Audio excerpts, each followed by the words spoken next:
Okay, we're gonna get started here, and we've got 9 bills. It was 8, but we added one. And just by way of some brief explanation, Senator Reedy, why don't you come up here on Senate Bill 313, bill from the Carroll County Senators. This was an unusual situation where this bill was heard in the Budget and Taxation Committee, full-blown hearing, and then it was determined that the bill really should be here. And therefore, in lieu of having a completely new bill hearing, I've been advised that we can get away with just a sponsor-only presentation. And if you want to see the full-blown hearing, you can actually go and watch it at your leisure on the computer. So that said, Senator Reedy, it's all yours. We're here on Senate Bill 313, and you did say there's a delegation letter en route soon. Yeah. Okay. Okay, excellent. Okay, it's all yours to explain 313. Thank you, Mr. Chairman. For the second time. For me, it's deja vu all over again because I get to explain this bill again. The folks from Mount Airy would be happy to talk to you about all the great things Mount Airy offers if you'd like, but I'll just offer quickly it is a bill that has 2 delegation letters because Mount Airy is in both Carroll and Frederick counties. So there's that's a fun fact. Very quickly, Senate Bill 313 was requested by the town of Mount Airy to give them urban renewal authority, provides the town a meaningful way to convince owners of blighted properties impacting neighborhoods in the business community to engage and find solutions for those properties. Urban renewal authority is not a novel concept. 69 other municipalities have it. In the past 50 years, it's gone to 69 other municipalities, including 2 in Washington County last year. And the town of Mount Airy, there's an entirely public process if you were to ever even want to engage in this. But they view this really as just an additional tool to help encourage cooperation. So Article 3, Section 61 of the Maryland Constitution requires municipalities to have this authority conferred to it by us in the General Assembly. So that's why we're here. The Carroll Senate and House delegation voted unanimously in favor of SB 13. The Frederick County delegation voted close to unanimous. I think there was a couple of abstentions, but that letter is on its way as well. I'd be honored to have your favorable support. Joining the Budget and Tax Committee, who I'm sure also thinks this is a great bill, although they didn't vote on it because it's yours. So I'd be happy to answer any questions. Okay, thank you, Senator Reedy. Any questions for the sponsor? Seeing none, thank you. I will send you back to the Finance Committee. Thank you, Mr. Chairman. Work there. I'm sorry. I apologize, Senator Kagan. Not for Senator Reedy, but before he leaves, since we have someone special in the audience. So Katie Berry was Katie. No. Oh, I thought she was still in the room. She's on her way over, I think. But... Okay, never mind. Sorry. Okay. Bye, Senator. Okay, so thank you. And that concludes the bill hearing on Senate Bill 313. We're going to next turn to Senator King, Senate Bill 346. And Senator King, we've got three folks signed up in person as part of your sponsor panel. And I'm going to call them up: Kelby Brick, Tina Joyner, and Dr. Leslie Puzio. And we've got, again, some interpreters going to do their thing. So we'll have some additional time allocated here. But Senator King, why don't we start with you, and then we'll go to your panelists, and then we'll open it up to questions. And those are the only witnesses on this bill. So Senate Bill 346. Thank you, Mr. Chairman, members of the committee. Despite having one of the largest populations of deaf and hard of hearing residents in the country, Maryland is one of the very few states in the country that does not require licensing or standards for sign language interpreters. This has resulted in, at times, devastating effects for deaf and hard of hearing individuals in our state, especially in medical and legal settings. After several years, we've worked on this for a long time, many hours of outreach, inclusion, and compromise, we have Senate Bill 346, which will set the framework for sign language interpreters to meet certain standards and become licensed. Deaf and hard of hearing individuals in Maryland deserve protections from unqualified or fraudulent interpreters, and so I respectfully request a favorable report on Senate Bill 346. Mr. Chair, I'm also happy to report that this year we have the support of the administration on this legislation. Thank you. Thank you, Senator King. Do you have a sequence you want to follow in any particular order, or? Okay, Mr. Brick. All right, good afternoon, members of the committee. Very happy to be here. I'd like to take the opportunity to introduce myself. My name is Kelby Brick, Director of the Governor's Office of the Deaf and Hard of Hearing. I'd like to first start off by thanking Senator King for sponsoring today's bill. And you already have a copy of my written testimony, which I encourage you to review, as well as some other outstanding pieces of written testimony by other constituents in support of this bill. Today, I'd like the opportunity to speak to you directly. You might remember approximately over a decade ago, Nelson Mandela's funeral in South Africa, which the world turned in to see, included a speech by President Obama. And on stage next to him, they had an example of what a fraudulent interpreter looks like. Somebody up there who is moving their hands, not using any specific sign language.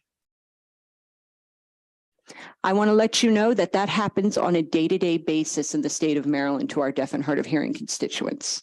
Not when it comes to the governor. Our governor's press conferences and the state of the state address that recently took place, as well as the inauguration, had top quality interpreters in place to provide access.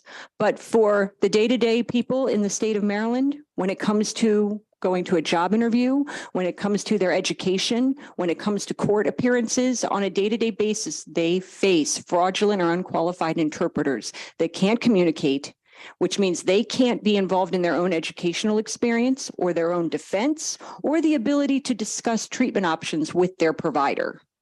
All of those barriers are due to individuals who exploit the deaf and hard of hearing community. This bill is a civil rights bill, as well as a Consumer Protection Act. There are bad actors who have continually preyed upon the deaf community for years and years, exploiting and providing harm to their own benefit. I'm in the field of public service because I want to serve our community and protect our constituents. And I ask you to do the same thing today. Please support this bill. Thank you very much.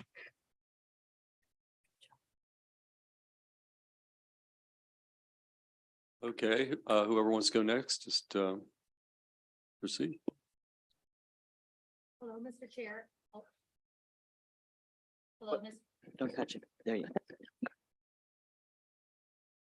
Hello, I am Tina Joyner. I am Maryland Association of the Deaf Vice President. I am here as a representative of the deaf community in the state of Maryland. We have been working on this bill and we are eagerly getting to the point that we are hoping it will pass.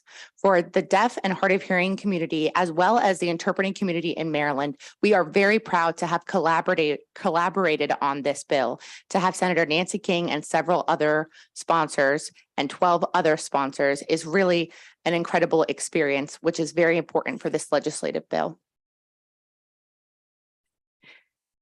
Governor Moore pledged that there would be no Marylander left behind in his campaign.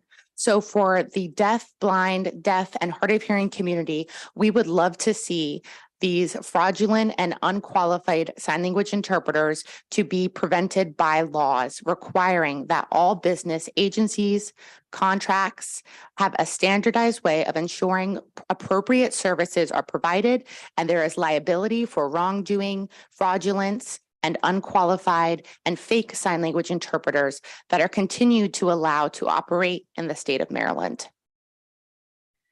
This results in devastating effects that have lasting impacts on the deaf community. These have physical, emotional, mental, and financial impacts. There's one deaf couple, upper middle class married couple with 2 children under the age of 5 that live in Montgomery County. They have accumulated over $40,000 in medical spending and debts due to interpreters that were not skilled and unqualified in working with them and their doctor. This fake communication provided by fraudulent interpreters is truly a matter of life and death. Maryland Association of the Deaf has heard testimony all over, not just from our community members, but from communities elsewhere as well. This harmful oppression that has very far-reaching effects on the quality of life of deaf, blind, and deaf and hard of hearing Maryland citizens. Taking action today can greatly ensure that Maryland businesses and constituents are required to provide appropriate communication access. Interpreters will operate with the knowledge that they have the accountability of licensure, which will impact their performance and their responsibility as interpreters. We would like to put a stop to these fraudulent and unqualified interpreters and the harm that they cause to the community. Our community has waited too long for this bill, and it's very long overdue, and we need a consumer protection bill on behalf of Maryland Association for the Deaf. I strongly encourage you to support this bill. Thank you. Okay, thank you for your testimony. We've got one additional witness on the sponsor panel, Dr. Leslie Puzio. Thank you so much. Good afternoon, your honorable chairperson and committee members. Thank you for your time today hearing our testimony on behalf of Senate Bill 0346 for the Maryland Interpreter Licensure Bill. Again, my name is Dr. Leslie Puzio. I am one of many nationally certified ASL English interpreters in the state of Maryland, and I've been working professionally in the field for over 18 years. I have served in multiple roles at various interpreting agencies and on various nonprofit or volunteer committees related to sign language interpretation. I have served on the local registry of interpreters for the Deaf Board. I am currently serving on the Maryland Interpreter Licensure Bill Committee, and I am currently a faculty member and the program manager for the ASL Interpreter Prep Program at Frederick Community College. Just so you're aware, there are only 2 programs in the state of Maryland that train interpreters to work with the deaf, and they are the Community College of Baltimore County and Frederick Community College. Deaf people need well-trained interpreters to provide them with accessibility per their rights outlined in the Americans with Disabilities Act. These programs provide students with an Associate of Applied Science in ASL interpreting with the foundational skills necessary for a student to start their interpreting profession. It is important to acknowledge that the bill as written includes necessary parameters for interns in the ASL interpreter programs. The licensing procedure established by this bill requires interpreters to obtain either a national certification through a national certification assessment provider, a regionally recognized certification assessment provider, or other requirements established by the board. Obtaining a full licensure is the ultimate goal, but this bill also allows for provisional licensure for novice interpreters who also are recent graduates to obtain skills and experience to become fully licensed. Maryland currently has no regulations which determine who can market themselves as an interpreter. Sadly, Maryland deaf citizens often find themselves in situations where the interpreter that was hired for their appointment, whether it be doctor's appointments, college classes, or job interviews, is not qualified and in some cases has never been trained or does not even actually know American Sign Language. Some deaf children who are mainstream in Maryland's K-12 system are being exposed to unqualified language models, stagnating their cognitive development, and they have no voice.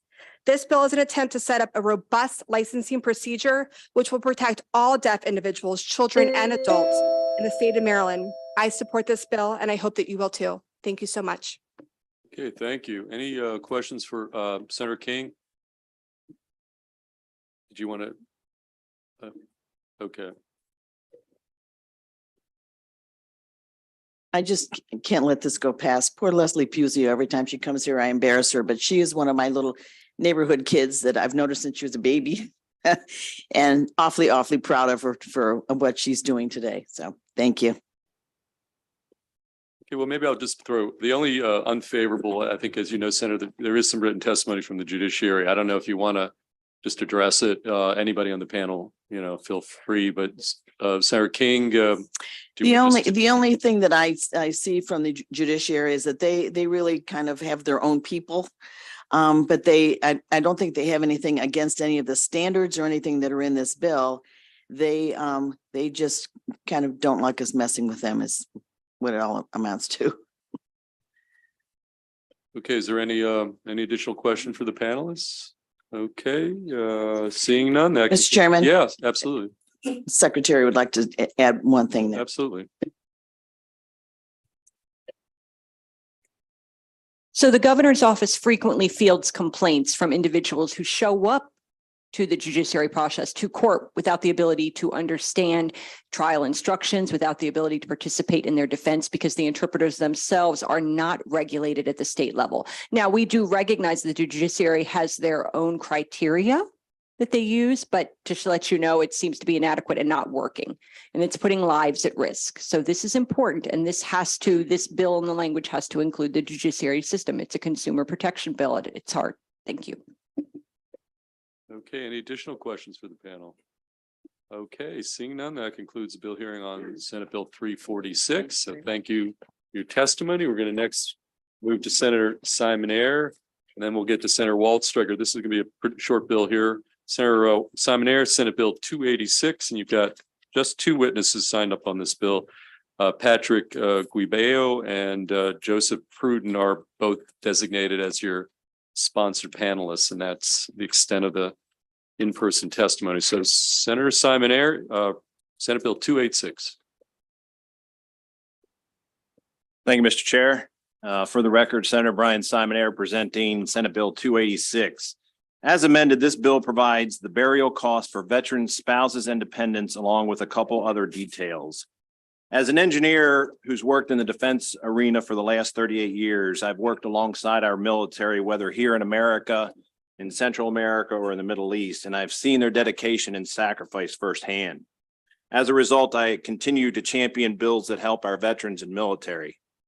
After the last session, I was asked by several groups to put this bill in, and I've been working with the Department of Veterans Affairs. Additionally, the Veterans Caucus has voted, and they're going to be sending a letter of support soon. So current law, a veteran can be buried in one of our veteran cemeteries free of charge. Eligible spouses and dependents may also, but they have to pay for it. So what this bill is doing is it's catching up with other states, what they're doing with their veteran spouses and dependents, as documented by NCSL, National Conference on State Legislation.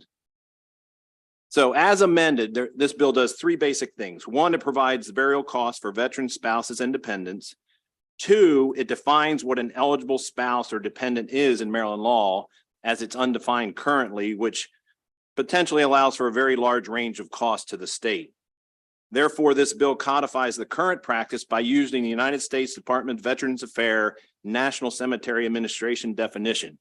Quite a mouthful in that one.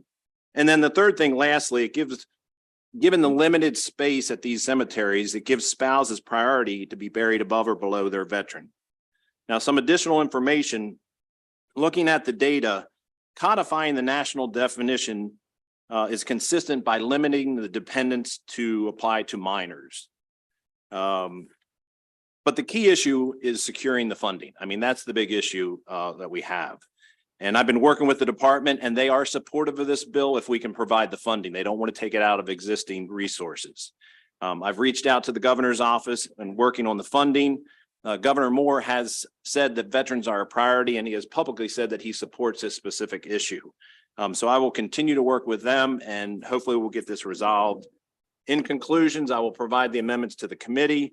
I also want to note that Senator Brooks has submitted similar legislation that will be heard later in session. As they say, great minds think alike. So as we make Maryland the most veteran-friendly state, this bill furthers that goal, and I ask for your favorable consideration and turn it over to my panel. Okay, we'll listen to two panelists and then we'll open up questions. I guess, sir, why don't you tell us your name first? Yes. You've got 2.5 minutes. Good afternoon, Senator Feldman and Vice Chair Senator Kagan. And to you, members of the Education, Energy, and Environment Committee. I'm Patrick Cabal, representing the state's Fleet Reserve Association, comprising of 6 branches within the state, and who in turn represent 7,000 members. We strongly endorse Senate Bill 286 on the fervent belief that the eternal resting place for a veteran and his or her spouse should be together and without expense for either. As Senator Simon Ayer has noted, a veteran can be buried in any of the 5 state managed cemeteries, but for the wife, the cost is $897, just $51 what it was a couple of years ago. The tenants in this bill mirror the requirements of the U.S. Department of Veterans Administration, which operates cemeteries throughout the nation. We have no opposition to burial of dependents as long as space is available for future veteran burials. In closing, we join our colleagues in the American Legion with a combined membership throughout Maryland of over 142,000 and urge the Education, Energy, and Environment Committee to offer a favorable report on Senate Bill 286 in support of family unity eternally, and deeply commend Senator Simon Ayer for his consistent, relentless support of the veteran community. And we also thank those members who's in the Senate who sponsored this legislation with the senator. Thank you. Okay, thank you, sir. Why don't you just pass that down and tell us your name and then proceed. You got 2.5 minutes. Good afternoon, Mr. Chairman, Madam Vice Chair, and members of this committee. Thank you for the time and this opportunity to address you about Senate Bill 286 on the burial of eligible spouses of veterans in state veteran cemeteries without charge. My name is Joseph Pruden. My testimony today is on behalf of the members of the American Legion in the state of Maryland. American Legion members, all veterans, are active community members in all 23 counties and Baltimore City. You have my written testimony, which gives you more information about the American Legion's participation in our community and its unending support for our veteran community. In brief, our organization believes that Senate Bill 286 should be passed. The cost of burying a spouse in one of our MDVA-run cemeteries would be minimal.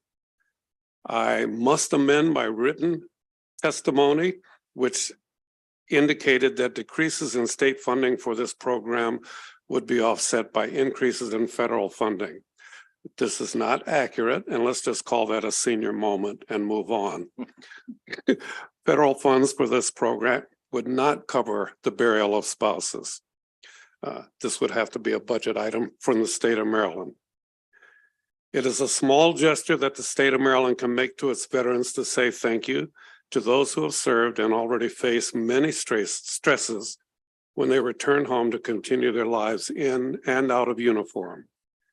Please let me remind you that when one member of a family wears the uniform, all members of the family serve, none more than the spouses. Let us remove one more concern from the lives of our veterans and their families. Your fiscal policy note states, in quote, the bill is not anticipated to materially affect local government operations or finances, unquote. Please keep that in mind when you think about this bill. So on behalf of the 100,000 households of our American Legion family who live, work, purchase goods and services, pay taxes, and vote in the state of Maryland, I urge a favorable report on Senate Bill 286. We further ask that you urge your colleagues to vote in favor of this bill. Thank you for your time and attention. Okay, well, thank you to the whole panel and for your service. Do we have any questions for either the sponsor or his two witnesses? Senator Augustine. Thank you, Mr. Chair. First of all, I just have got to say thank you for the bill. And my grandmother and grandfather in Louisiana are buried in this way. So I'm grateful for the bill. I'm also grateful for my neighbor, Joseph Pruden, who is here, always represents the Legion, which is such a plum. So thankful so much for you being here and for bringing the bill. Thank you. Thank you, Senator. Okay, any additional questions? Senator Kagan. Thank you, Mr. Chair. Thank you, Senator Simon Ayer. On behalf, I think, of all of my colleagues, we just want to thank you for your service and just clarify, you thank those who had co-sponsored. Sometimes we don't have an opportunity and don't know about a bill before it's filed. So I suspect that you will have a lot of allies whose names may not be on the bill yet. And I also want to, in closing, I just want to mention that I met with Secretary Designee Woods last week, and we specifically talked about this bill. So I think you will find you have allies in the Governor Westmore administration and with Secretary Woods. So thank you all again for your advocacy every year in being here. Thank you. Thank you. Thank you. Thank you. Okay, thank you. Any additional questions? Seeing none. That concludes the bill hearing on Senate Bill 286. We're going to now go to Senator Waldstreicher. Senate Bill 315. Senator Waldstreicher, you don't have any designated sponsor panelists. I do have 3 witnesses signed up, but they're not part of a sponsor panel. Got So it. They're welcome to come up. They're with okay, me. so I'm going to call them up. We've got Gregory Countess, Ken Silverman, and Dominic Bochco Mako. So those are the 3 witnesses on this bill. And Senator Waldstreicher, you've got the time you need to present the bill. Thank you, Mr. Chairman. Appreciate you and appreciate this committee, Mr. Chairman, Madam Vice Chair, members. All over the nation right now, state legislatures are grappling with the issue of housing affordability. As we've previously discussed in this committee, the issue of affordable housing is particularly acute here in Maryland, where we have a shortage of at least 85,000 units. As you can imagine, there is no one-size-fits-all solution to this problem, but I've been particularly impressed with a simple technique used in my home county. Our housing authority, the Housing Opportunities Commission, has recently garnered national press coverage for its innovative mixed income housing developments. These developments have been completed by utilizing federal dollars as seed money to leverage private investments and build capacity. Again, there's no one-size-fits-all solution, but this seed money idea can be a crucial tool in your own jurisdictions to leverage investment and create solutions that are unique to the local conditions in your counties. That's why I've introduced the Housing Innovation Pilot Program Act of 2023. This fund would incentivize housing authorities across Maryland to leverage creative developments appropriate to each county through the provision of state matching funds. These low or no interest loans, particularly if coupled with federal disbursements, would allow each of our localities to make significant progress towards housing supply targets. The legislation is supported by a large coalition, including MACO, housing authorities, Maryland realtors, environmental organizations, affordable housing providers, disability advocates, and many more. Now, one quick note for you, Mr. Chairman, and for council. This bill has a not insignificant fiscal note attached to it. My cross-filing delegate Vaughn Stewart, is working closely with DHCD, the new administration, and Chairman Barve on ensuring there is appropriate funding for this legislation. We are making great progress, and the enthusiasm of the department is very clear. And so I would ask that logistically we watch the result of those fruitful discussions, and then if this committee is amenable, we amend the Senate bill to reflect those discussions. At that point, I'll respectfully urge a favorable report on Senate Bill 315. Okay, since the 3 witnesses aren't part of your sponsor panel, why don't we, any questions for the sponsor, Senator Waldstreicher, and then we'll go to the 3 witnesses. Okay, seeing none. Okay, sir, we'll just go all the way down the line. Mr. Bochco from MACO, I think you're right there. Why don't you lead off? And each of you have 2.5 minutes. Yeah, so Mr. Chair, members of the committee, Dominic Bochco with the Maryland Association of Counties. SB 315 is a really good bill. This bill gives counties tools to take direct action in their local housing markets when we see that there's definitely a need. As Mako mentioned in our presentation a few weeks ago about housing policy should seek to do one of 3 things, if not all 3. Keep people in their homes, produce a more affordable housing, and preserve existing affordable housing. This bill does a great job on that second point of producing more affordable housing. There is no one solution to this crisis that we're in, but SB 315 certainly is a step in the right direction. This is good public policy, and it gives counties the ability to alleviate a need in their community. MACO urges a favorable report. Thank you. Okay, why don't you, sir, you're next. Silverman. Mr. Chairman, Madam Vice Chair, members of the committee, I'm Ken Silverman. I'm Director of Government Affairs for the Housing Opportunities Commission of Montgomery County. HOC is the county's public housing authority. We serve almost 15,000 low and moderate income households. HOC strongly supports Senator Waldstreicher's bill to establish a housing innovation fund in Maryland. In 2021, Montgomery County partnered with HOC to create a $100 million housing production fund by providing a small annual appropriation to back the issuance of HOC bonds. This revolving fund provides low-cost construction financing for new housing development with at least 30% affordable units, 20% below 50% AMI. The first two HPF projects are projected to deliver over 700 units of new housing in the next 2 years. Oh, apologies. Area median income. The Laureate, a transit-oriented development at the Shady Grove Metro, is expected to begin leasing this spring. Hillendale Gateway in East County is expected to begin site work in April and is planned to include Maryland's first passive house net zero energy multifamily residential building. Both projects are public-private partnerships, but will remain in public ownership in perpetuity, which means ongoing affordability, wraparound services, and enhanced stability for tenants. We are very proud that this model has attracted national attention. Legislation to adopt versions of this approach has recently been introduced in California, Washington State, Washington, D.C., Maine, Rhode Island, and here in Maryland. A statewide housing innovation fund would allow us to potentially double the amount of housing that we can produce, and we greatly appreciate the flexible design of the proposed innovation fund, allowing each jurisdiction to develop a local funding model that works with their unique structure, institutions, and needs. We also very much appreciate the sponsor's willingness to work with us to ensure that the bill will be compatible with existing standards for affordable housing and state and federal law, which will make it easier for affordable housing providers to integrate it directly into existing funding models. On the fiscal note, I just wanted to note that our average cost from the two loans that we've issued from our housing production fund is about $60,000 per unit, as opposed to the $150,000 in the fiscal note.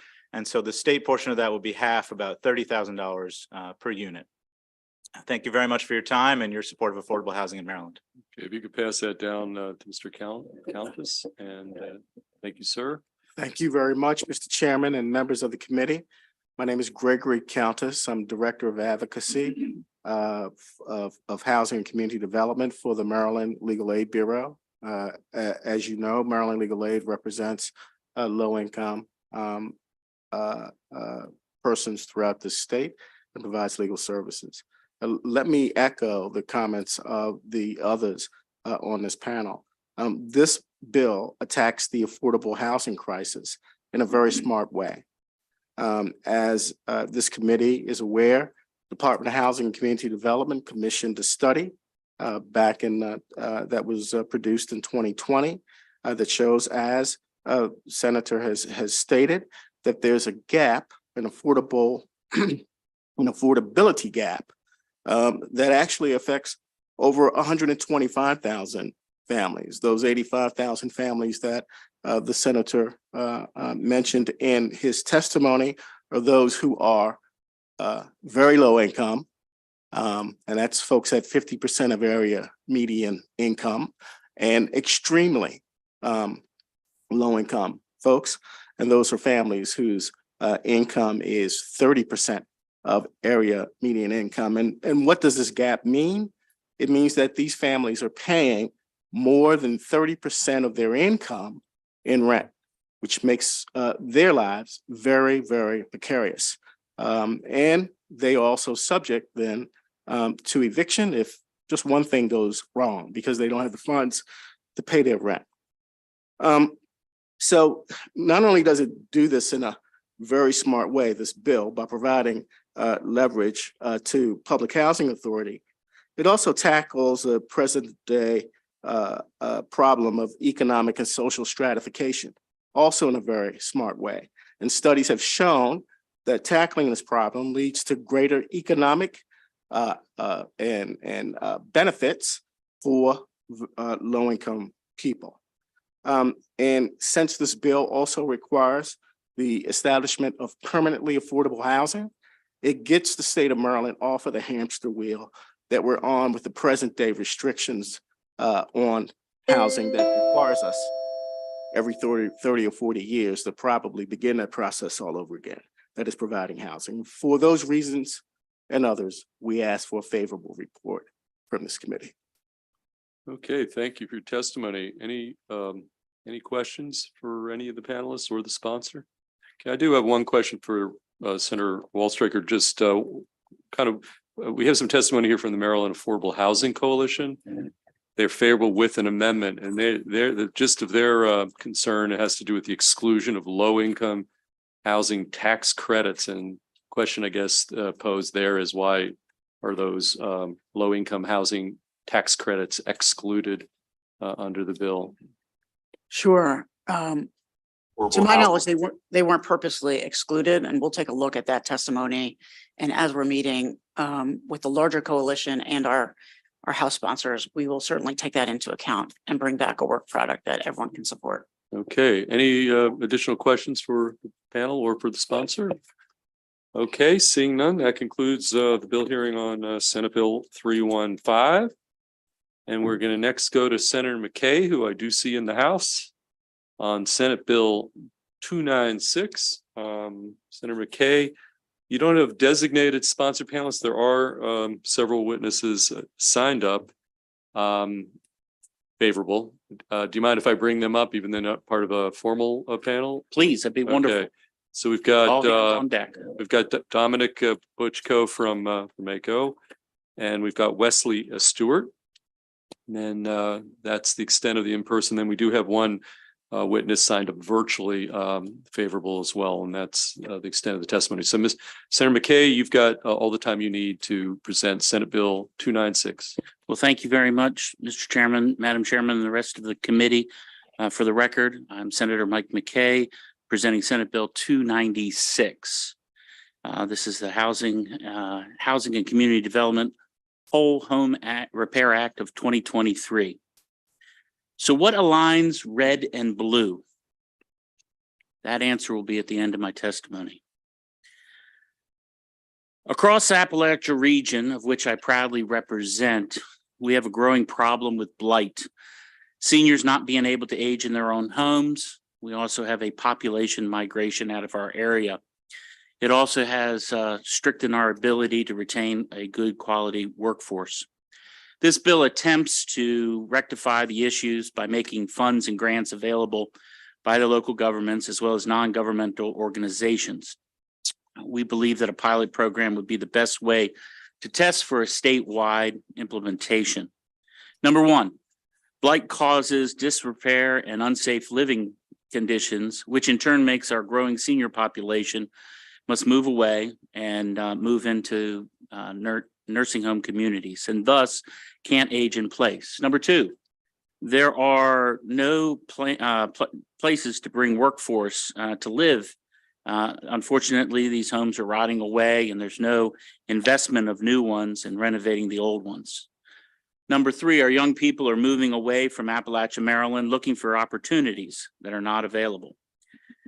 Number four, this bill will renovate these old homes, allow our seniors to age in place, and therefore help to have a workforce housing stock of inventory for the area for those places to live, and then open up jobs and businesses for them in the future.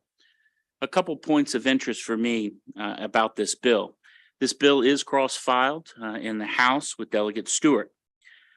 This bill also mirrors a bipartisan home improvement bill that was passed in the Commonwealth of Pennsylvania.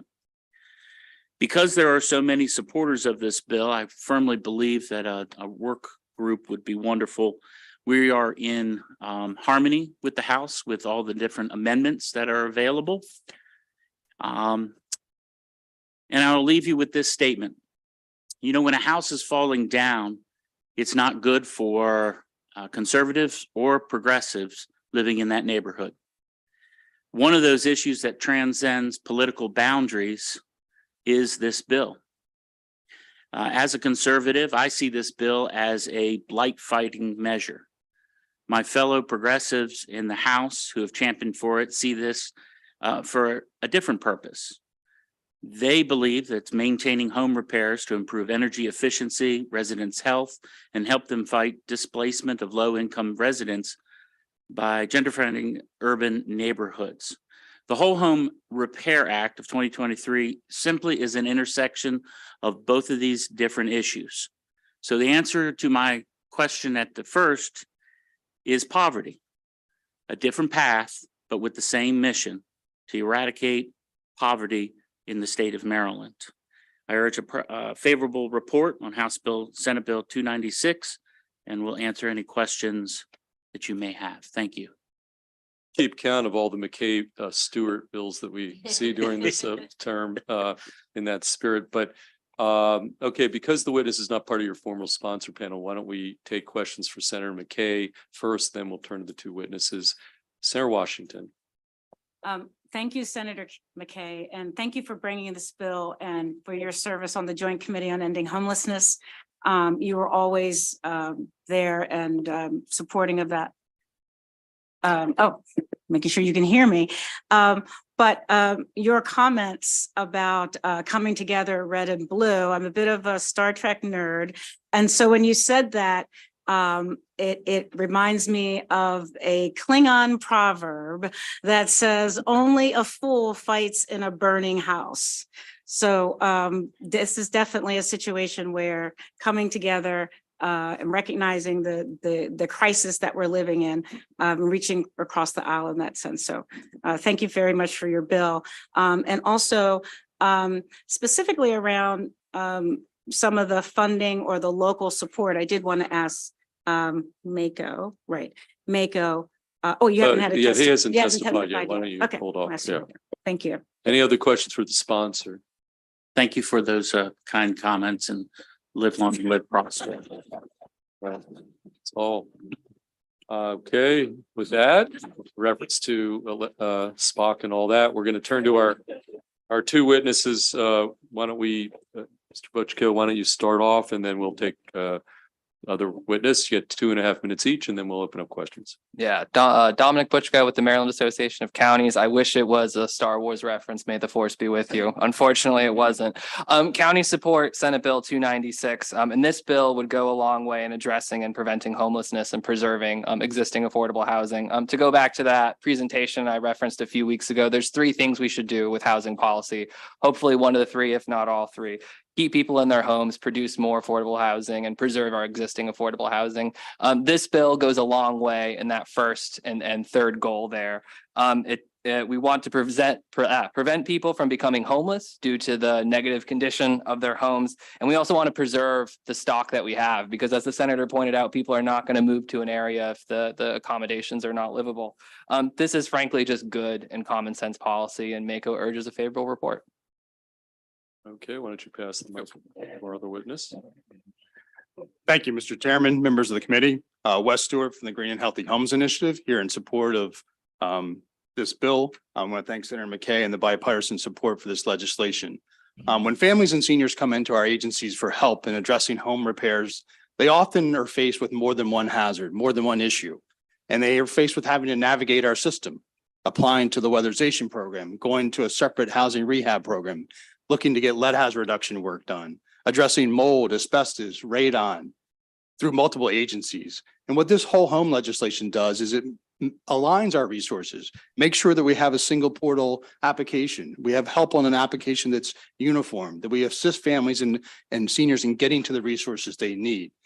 So a lot of this is actually using our systems and our funding more efficiently by doing comprehensive housing assessment for environmental assessment, energy audits, producing comprehensive integrated interventions where we're braiding our funding together. So even though there's a large fiscal note, some of that is not accounting for the fact we're actually using our resources more efficiently in homes and combining those resources. But what we're faced with the fact is also when families come in to get their homes weatherized, in many cases, they're income eligible.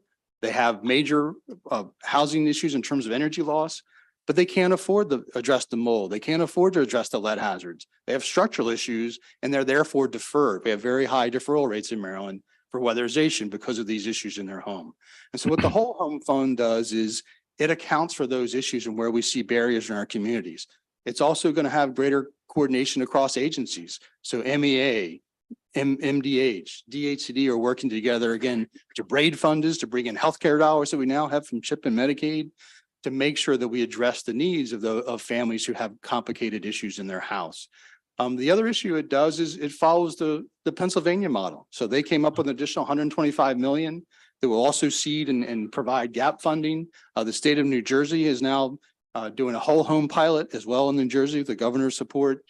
But what we want to also look at is what are these results and benefits? We have reduced asthma rates, we have reduced lead poisoning, we have seniors able to age in place in their homes without being at fear from trip and fall hazards.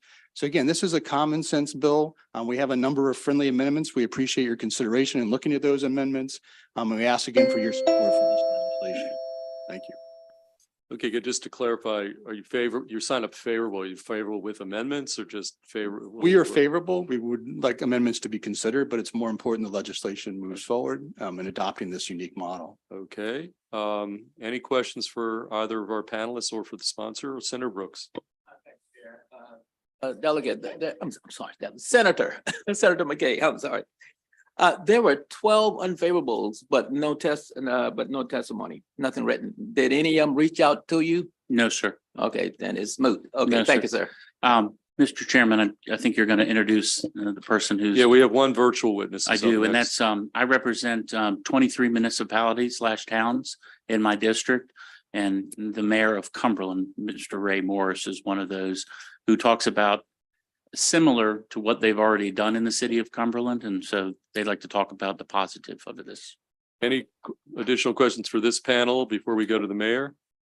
Okay, seeing none, thank you, gentlemen, for your testimony. We are going to go to Raymond Morris, mayor of the city of Cumberland. Mayor, you should be booming in here Zoom wise in a second. I think, can you hear me now?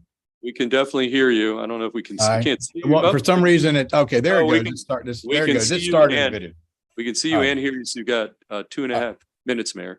Don't worry, I won't be anywhere near that. But thank you very much for allowing me to show my support for Senate Bill 296. I'm sorry I can't be there in person, but I've got a work session this evening. Actually, it's involves a developer that wants to, build some apartments out here. So another housing initiative.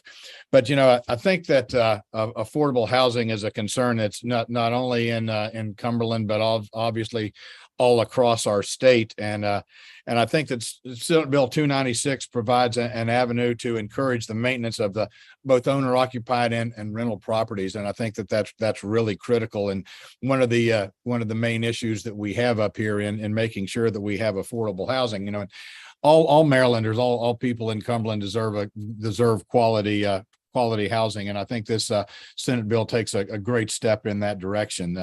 And, we have as Senator McKay said, we have a program here in Cumberland that's managed by our community development department. And we'd like to be able to also help in administering this fund also. I think it really would be of a substantial benefit to the citizens of Cumberland. As we talk about it, these are, and quite frankly, a lot of these homes are the ones as has been mentioned that they're the next ones that will become blighted if they aren't properly maintained. So we want to make sure that that we can do that and maintain these programs and not have to be dealing with them on the flip side as a blighted property. And really, once again, I just want to thank you for allowing me to state my opinion about Senate Bill 296, and I would appreciate a favorable report from your subcommittee, from your committee. Okay, thank you, Mayor. I was actually in Cumberland a few weeks ago and I visited Jason Buckles' law office in downtown Cumberland, and it was a lot of fun. Any questions for the mayor? Okay, seeing none, I think, Senator Kagan, sorry. Thank you. If I could either ask the mayor or the good senator, I was just look at the long list of supporters. Maryland Association of Counties testified, and I was just wondering whether municipalities are included, whether you coordinated with them, and they don't seem to have submitted testimony. So this is a two-step process. The lead was in the House with Delegate Stewart. Yes. So a lot of that testimony was on that side of it. I So see. they are in support of it. So our 157 cities and towns in Maryland support this bill also. They just neglected to submit their testimony in time. Well, we believe the it's Senate. correct. We believe it's together, we're going to make this happen. Appreciate And it. so regardless if it's on the House side or the Senate side. Okay. we're working together. Thank you, Thank you. Senator. Thank you. Mr. Chair. Okay, any additional questions for the sponsor or for the mayor? Seeing none, that concludes bill hearing on Senate Bill 296. And we're going to next turn to Senator I'm sorry.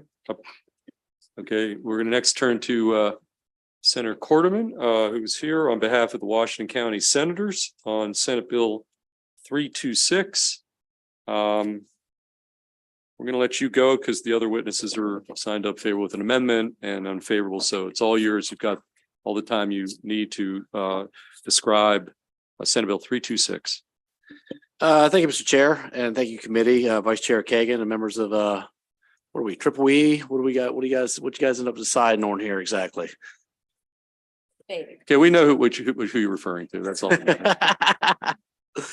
All right, thank you, sir. For the record, Senator Paul Quarterman, District 2, representing Washington and Frederick counties. Thank you for the opportunity to present Senate Bill 326 to you this afternoon. Senate Bill 326 is a local bill. It simply just updates Title 8 of the Washington County Code of Public Laws so that it follows changes that were made at the state level due to the passage and implementation of the Maryland Electricians Act.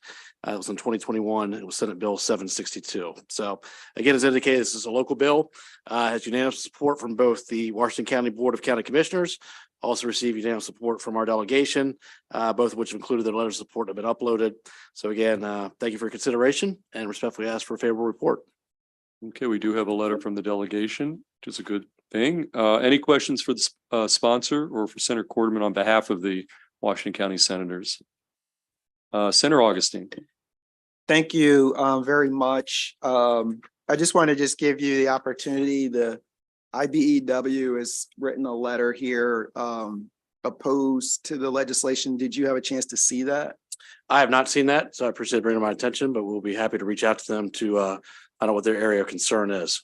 Okay, we'll make sure that you see that. Okay, thank you. Appreciate you bringing that up. Yeah. You know, just we had just a question about the term registering, since back in 2021, there was I guess a change in terminology and it's not entirely clear that term registering. I don't know if it was discussed at length within the delegation about why that ended up being the term used in the bill. No, to be honest with you, it was basically our county attorney brought it to us as they were looking to, as I said, implement this with their public code. So if it was maybe a technical issue as far as the language that was used, I'm sure we're open to whatever needs to be corrected on that end. But that was our understanding that they were just trying to update based on the previous legislation that was passed to have their local code, so to speak, follow that change. We'll certainly look into that, make sure it conforms with some of the terminology. Any additional questions for Senator Quarterman? Okay, seeing none, we're going to go next to Kevin O'Keefe, who signed up favorable with amendments. Mr. O'Keefe, why don't you come up here? You've got 2.5 minutes and to describe your amendment and also just generally your views on the bill. Thank you. I'm Chair Feldman, members of the committee. My name's Kevin O'Keefe. I'm here on behalf of the Independent Electrical Contractors Chesapeake, which is headquartered in Laurel. We have an extensive apprenticeship program and represent electricians in the Mid-Atlantic region. But we were here a couple years ago, for years, trying to get the the journey person statewide license bill. And it passed 2 years ago. Last year, we have what I would call clarifying legislation, and there was also clarifying legislation this year.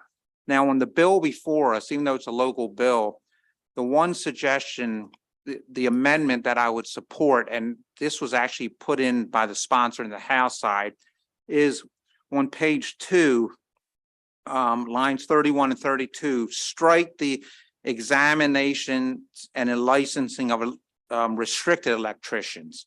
Because what this would do, it begin a piecemeal process of creating licenses, which would maybe be called low voltage or restricted, limited licensing, that would be piecemeal across the state. And I just don't think we should go down that path again, because that's what we tried to avoid by creating the statewide journey person electrician.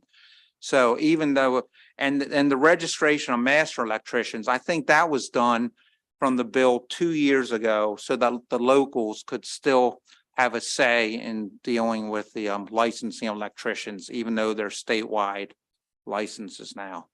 So for that reason, I hope you would support that amendment. Okay, questions, Mr. O'Keefe? We've got Senator Carozza. Thank you, Mr. Chair, and thank you both for the bill. I think we have found that there have been challenges as we've worked through the different election bill and the electricians bills. Can you very briefly, because we just moved one through, which is moving through the floor right now, which I thought was a kind of a cleanup from what we did before. And now it looks like we're trying to make this kind of consistent. Can you just give a very clear recap of kind of where we started, where we, then we had the one bill and then we did a cleanup and now we have another one going through and now we have a local bill. Right. So I think what we tried to do for years was create a statewide journey person electrician license. And that passed 2 years ago. And then last year, we came back with a cleanup bill so that people could be grandfathered in so that they could get the license. This year's bill, Senate Bill 44 that Senator McCray had in, would allow a master electrician that's working for another master electrician to not have to buy his or her own insurance. And then, so de facto, that master electrician would be acting as a journey person electrician. And I think, and the senator can speak better than I think for the locals from the bill 2 years ago, they want to be able to register these licenses, even though they're statewide licenses. And it could be maybe for revenue and the local electrical boards, I think, are in charge of inspections and code violations. And the concern that we have, and there was an amendment that was submitted in the House hearing today, and that would clarify that the examination and licensing of restricted electricians would be stricken from this bill, even though I think it's in the local code, because we don't want to create, again, a county by county licensing, because I think there's a bill coming up that has low voltage licenses that'll be heard next week. That would be a statewide bill. Senator Carozza, was that responsive to your question or do you? Line is, you wanted the amendment you have, you said was on page 2. Well, it would strike the examination and licensing of restricted electricians as the new language. Whereas we just don't want to create that new license, even though I think it is in their local code. But so if it's already in there, you don't need to recreate it. So we would just need to clarify that Senator Quarterman can do what he needs to do locally, but it's still consistent with what we've passed. Am I following this? Yeah, my correctly? understanding is, as the chair said, we're just looking to conform what it was passed. As you know, we're a county commissioner form of government, and so a lot of things, when they get a change, we have to get the blessing downstate, so to speak. So my understanding, the intent is to conform to the legislation that's already been passed, to be able to be conformed to the local level, but we will get clarification on that as needed.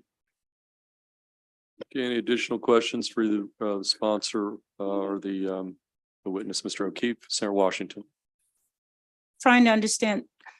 So because you're a commissioner form of government, does the state have to approve changes in your local law, or can you conform locally? Certain things they do and certain things they don't. I mean, I So- can't articulate every single one of them Right. particularly, but So in particular, what are you seeking to conform?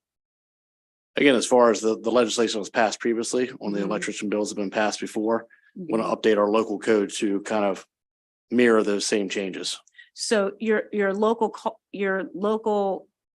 because it's the case in some forms of Baltimore City, for example, is a charter.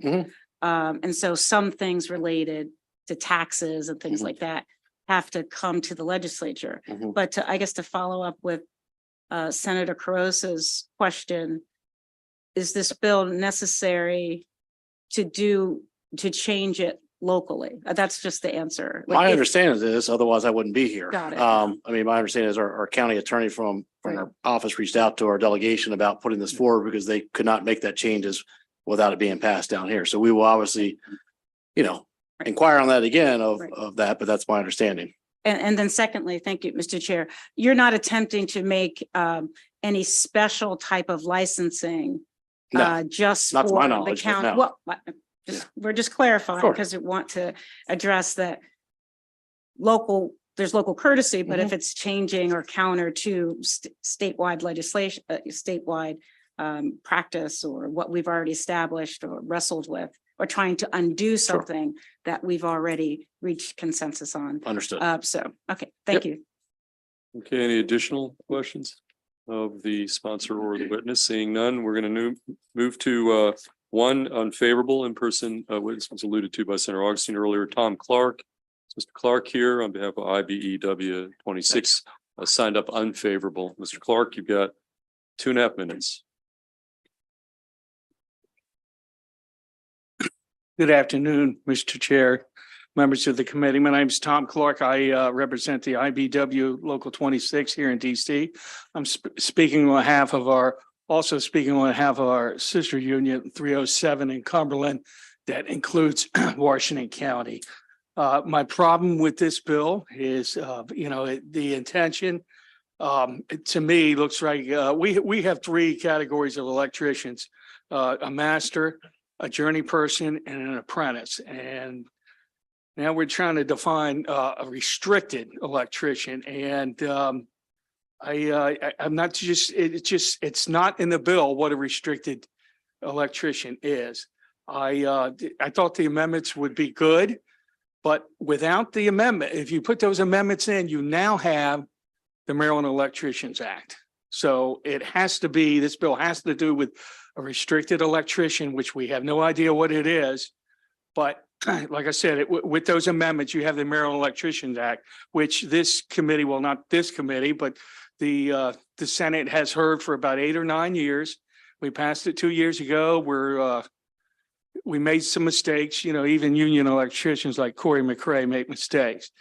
But so we're just trying to fine tune it right now, and we will take care of that. And as far as I'm concerned, 326 here, if with those amendments, you wouldn't need a bill anyways, because it would just go with the Maryland Electricians Act.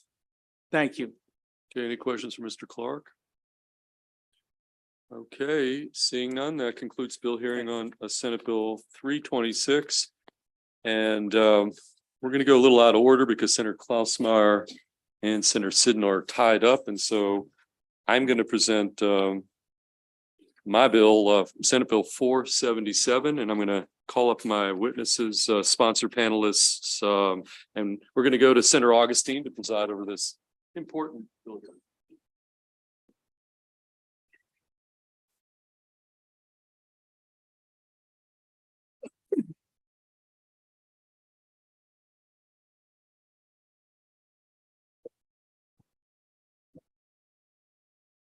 Hey, colleagues, just to kind of start this conversation, obviously last session we passed in this state legislature, the Climate Solutions Act, obviously set out some very ambitious state goals for greenhouse gas emissions here in Maryland, and this folks here know it.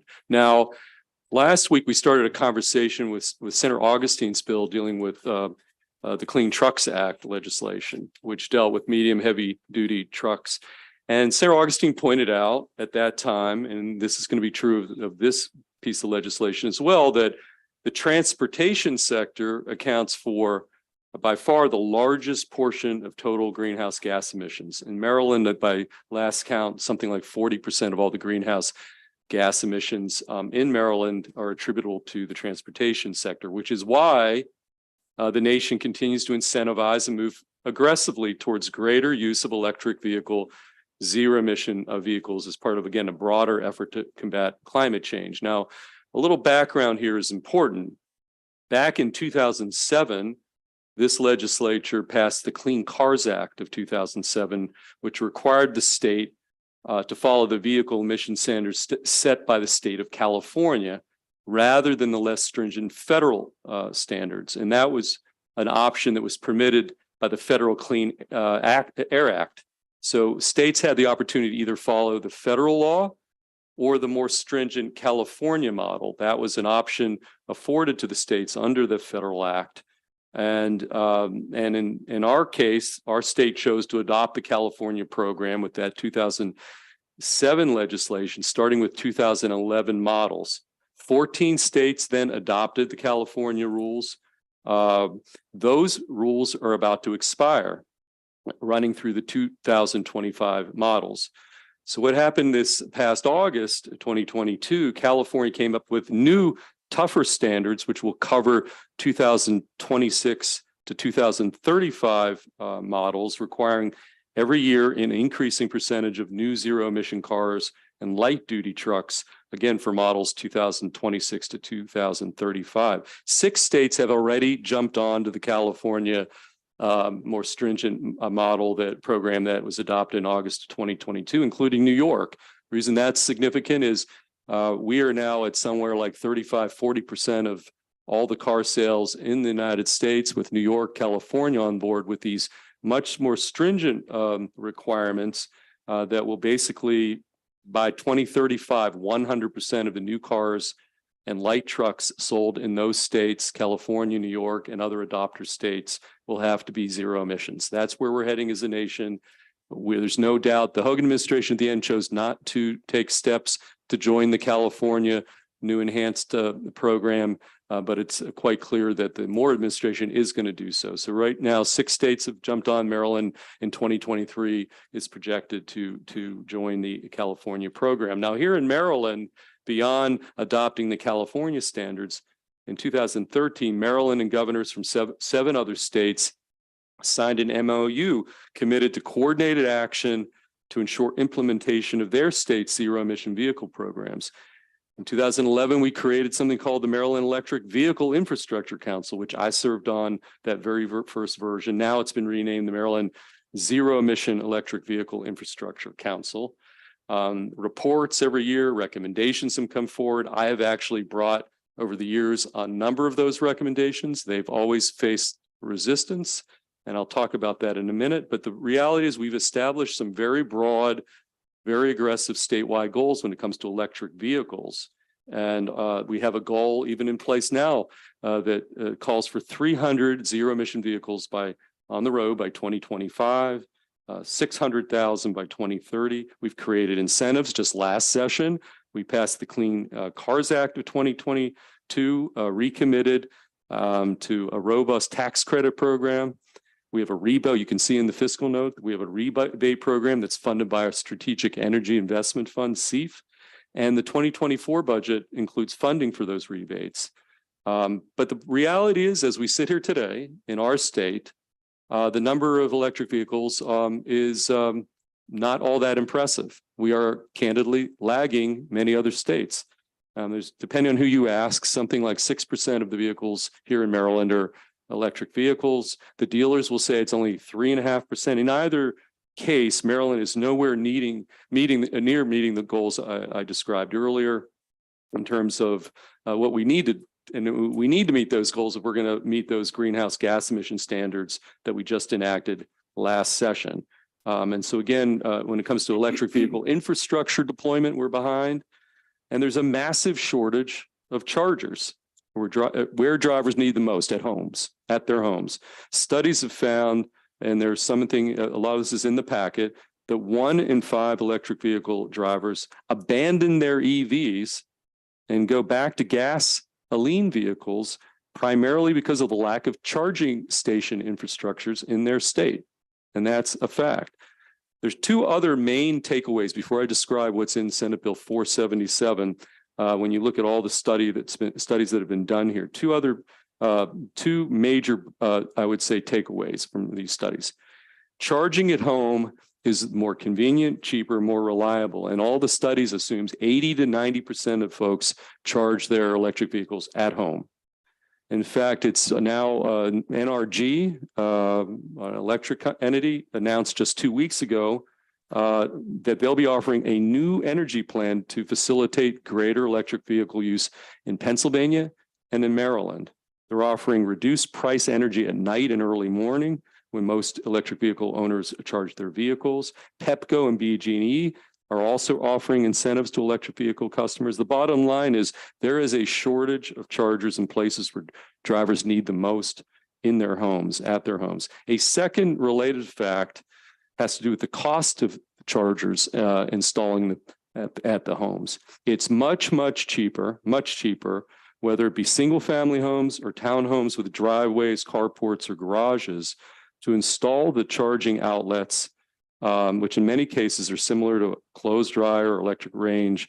Sometimes it's more involved, but it's much cheaper to do it when you're building new construction than when you have to retrofit it many years later. In some cases, it's 5 or 6 times more expensive. And that's another takeaway. And the homes being built today are going to be around in 2040, 2050, 2060. So the cost to install charging stations are likely to increase over time. Again, homes built today are going to be around for quite a while.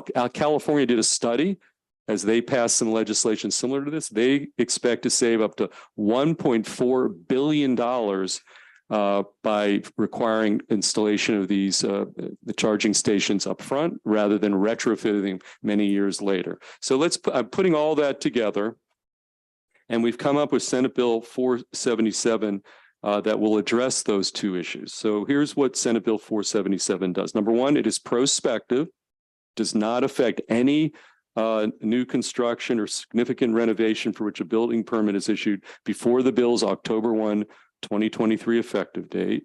Number two, the bill requires the construction of new housing units or the significant renovation of existing units. This is all defined in the bill, include in or on each garage, carport, or driveway, one dedicated EV-ready parking space, which means in the bill, a level 2 outlet for EV charging. This is not rocket science. That's what also the bill does. Third, in townhouses and multifamily housing with communal parking that do not have garages, carports, or driveways, the builder must provide one dedicated EV parking space for each 25 residential units. And an EV-ready parking space is defined, means an installed and an EV charging unit. It's in the bill. Does not preclude a county or municipality from enacting local provisions that include greater numbers. And then also, if a single family home, townhouse, or multifamily housing unit is undergoing significant renovations, this bill also kicks in, and that's all defined in the bill. It means an upgrade to the electric panel that increases the capacity of the panel, and includes parking upgrades that include trenching in or around the parking spaces. That's the basic contours of the bill. Now, as I said earlier, we're undergoing a major transition in the United States to zero electric vehicles. And as I said earlier, if we go with the California model, by 2035, every single car sold in the state is going to be zero emission vehicle. We're lagging behind, shortage of charging places at homes and the like. Now, predictably, as I approached this bill, and I think Senator Augustine with his bill was a similar idea, I really thought that the builders would come in strongly opposed, but I think they see the writing on the wall. And if you look at the testimony, I thought there was going to be all kinds of unfavorables, the costs, the burdens. That is not the case. If you look at your bill folder, you're going to find that there are 25 witnesses that have submitted written testimony or will be here in person, have signed up either favorable or favorable with amendment. And I have to say the amendments, I've already had some conversations with the builders, were very encouraging. I'm cautiously optimistic we're going to get to a compromise bill here that'll be a little bit different than the bill as introduced. But you got to start somewhere, and this is a vehicle to get that conversation going, and it's already, I think, bearing fruit. Now, if you look through there, the only straight up unfavorable without any offer of amendments is Mako, which I'm a bit surprised. And I'm going to, if I could find their think I left their testimony up there, but here's what they say. And now I've had this happen with MACO before, and I feel like I have a good relationship with them, where MACO will take a position, but individual counties within MACO, including the large ones, will have a different view. And that's the case here. So MACO lays out 3 or 4 arguments why they're unfavorable without offering the olive branch of set of amendments. For example, my own county executive submits favorable with amendment, with 1 amendment. And that's the largest county in our state. So clearly he's not in accord with this unfavorable without any amendment position that MACO's articulating. Constructive amendments are the key here. I think we can get it done. MACO offers nothing but unfavorable. Secondly, they, in their testimony, mention that they're concerned about the safety of the builders.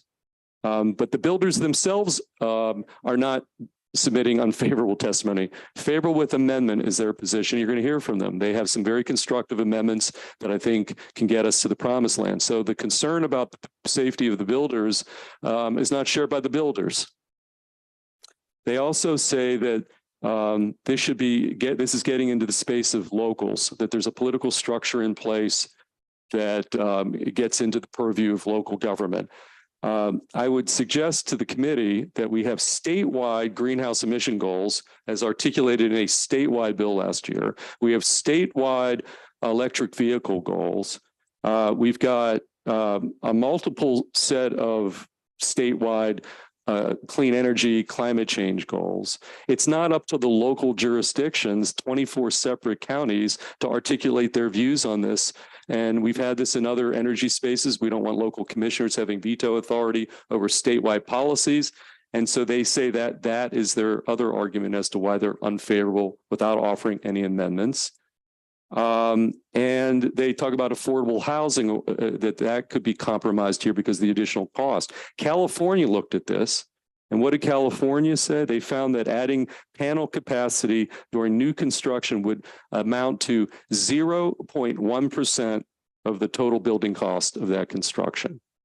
And yet they cite that as a reason to be unfavorable without any amendments. And then I guess the one final point, I don't think they spent a lot of time articulating their unfavorable position, since they reference at the end unfavorable on Senate Bill 294 when this is actually Senate Bill 477. So for all those reasons, the one unfavorable amongst 26 favorable with amendment pieces of testimony is the unfavorable, no olive branch, no amendments for MACO. There are, so these conversations are going to get going. I am committed to the committee to try to get us to a place where we're going to be in a compromise with the builders, a compromise with the 25 other folks who weighed in. I can't explain MACO other than to say that my own county clearly does not share the views of MACO. Again, they're in favorable with one small amendment from our county executive. I went on a little bit long here, but I think this is a significant piece of legislation. And I would also add, you know, along with Senator Augustine's bill and the fact that the governor himself has a funding bill that we're going to hear dealing with this same space. Charging stations, electric vehicles is part of a funding bill that Governor Moore has put in. So this is how we're moving forward from here to 2035 and beyond. And I think this is a part of that equation. And so we have to start this session, not 10 years from now. Madam Chair, Mr. Chair, I'll yield to my panel and then I guess we'll take some questions. All right. Go ahead, Josh. Well, we'll hear from the panel, then we can answer the questions.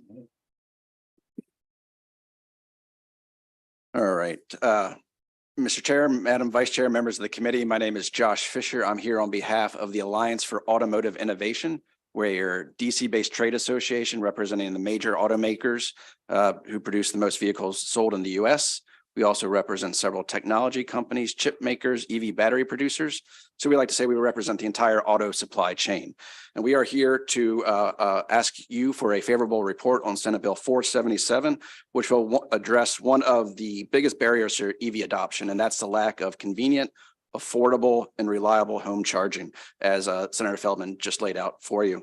So I want to talk a little bit more about the California standards and how the auto industry operates under those standards and what it means for vehicle availability in the future in Maryland. And I think that is one of the key points on why this policy is needed in Maryland. So As the chairman said, Maryland currently follows California's program, Advanced Clean Cars, and that program was updated last year to a new program called Advanced Clean Cars 2. They don't get creativity for naming, but you can follow along. So currently the program requires 6 to 8% of new vehicles delivered from our automaker members to their franchise dealers to be electric vehicles in Maryland. That's been the requirement from the beginning. But in model year 2026, the first year of a Clean Cars 2, that requirement jumps to 1 out of every 3 vehicles, new vehicles an automaker delivers to their dealers in Maryland has to be an EV. 1 out of 3. The next year, it's 50%. So 1 out of every 2 vehicles will be an EV. And in 2031, 3 out of every 4 vehicles delivered to Maryland will be an electric vehicle. So that means even before we get to 2035, there are going to be less gas-powered vehicle options available for Maryland consumers. And so their options are really going to be electric vehicles. And so they're going to need to charge those vehicles. Basic premise of any vehicle purchase, a consumer won't buy a product they can't fuel. If gas stations weren't around, they wouldn't be buying gas-powered vehicles. And so electric vehicle charging is really the key piece to the puzzle here. And one of the policies that will make these requirements, more realistic and more achievable, because it can't just be done on the backs of the consumers or the automakers or the dealers. We really need everybody, all stakeholders, the home builders, the developers, the utilities, everybody has an important role to play here to advance EV adoption in Maryland. And we think Senate Bill 477 is a really key piece to that. So we would encourage a favorable report. Thank you. Thank you, Mr. Chairman and members of the committee. My name is Craig Rowland. I'm here on behalf of the American Honda Motor Company. And I'd like to thank you for the opportunity to express Honda's strong support for this legislation. Like the rest of our industry, Honda is rapidly working to electrify our fleet. Next year, we will be releasing the first vehicles in our next generation of fully electric vehicles, the Honda Prelude and the Acura ZDX. And by 2030, we plan to have 30 different EV models for sale. In just 7 years, we plan to have 40% of our global sales be fully electric vehicles, and we plan to offer EVs exclusively by 2040. These are certainly aggressive targets, especially considering our industry faces some significant headwinds as we look to make this transition. Among the most significant challenges is a lack of fueling infrastructure and market readiness, which is why this legislation is so important. It's important to realize that charging an EV is fundamentally different than what customers are used to with gasoline.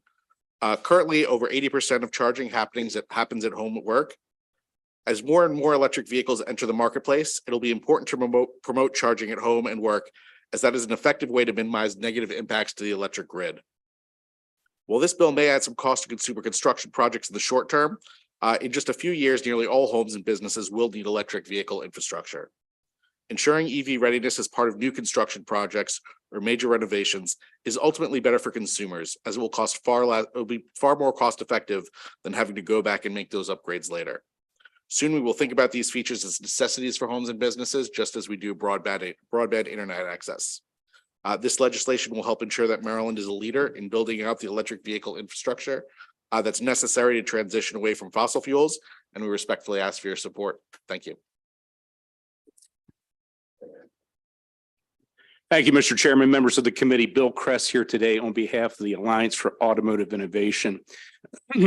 I intended to speak about cost on this bill, but I think I should back up and talk about what it means to follow California, because what you heard was electric vehicle goals. That's not entirely correct. This is an electric vehicle mandate. Once the regulations are passed in 2026, 1 in 3 cars that the manufacturers deliver to dealers must be an electric vehicle. And then it goes up to 51% in 2028. So what happens if the manufacturers don't deliver in that ratio? There's a fine of up to $20,000 per car. So we will meet those mandates. We will make sure that the ratio is correct. Whether the dealers can sell those vehicles is a different story.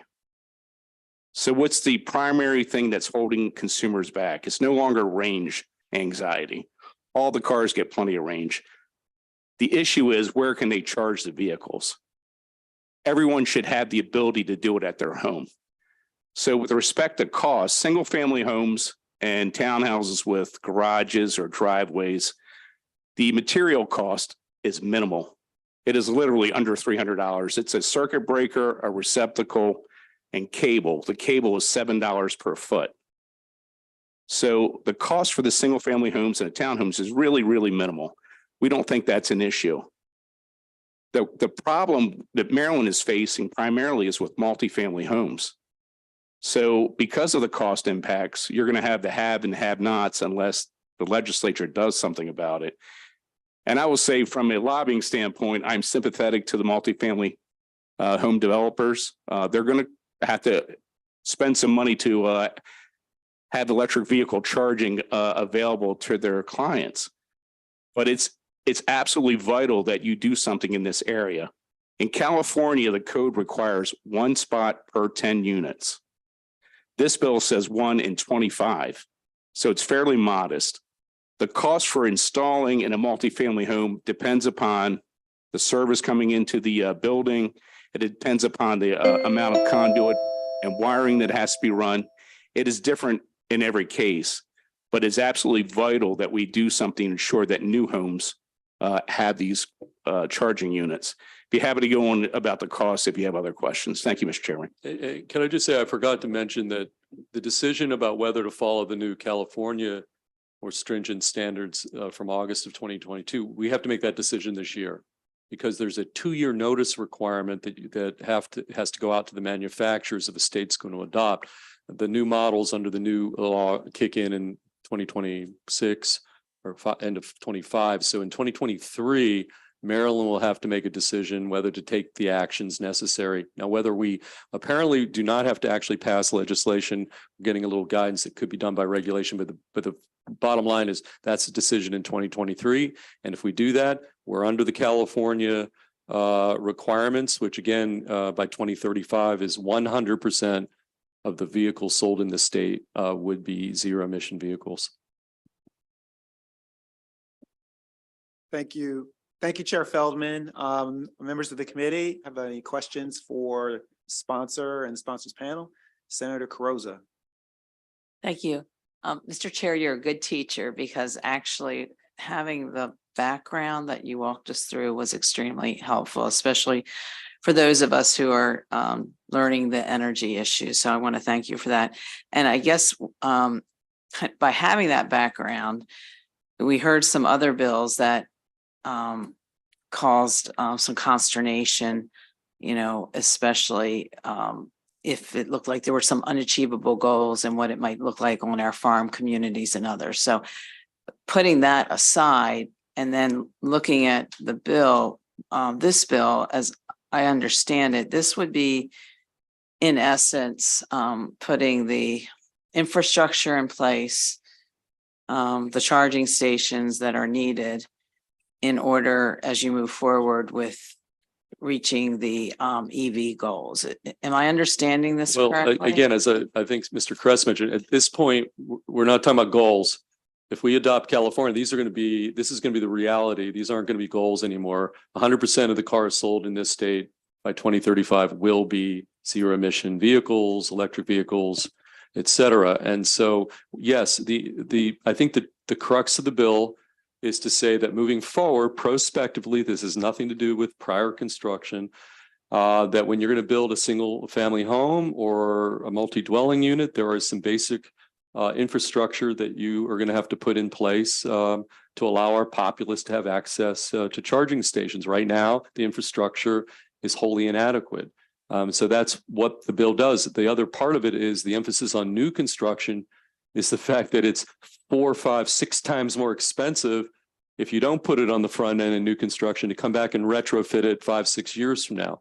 I mentioned California, $1.4 billion in savings by doing it on the front end. Now, again, my expectation was that the builders were going to come in, say cost, we're opposed. That's not what you're going to hear them say.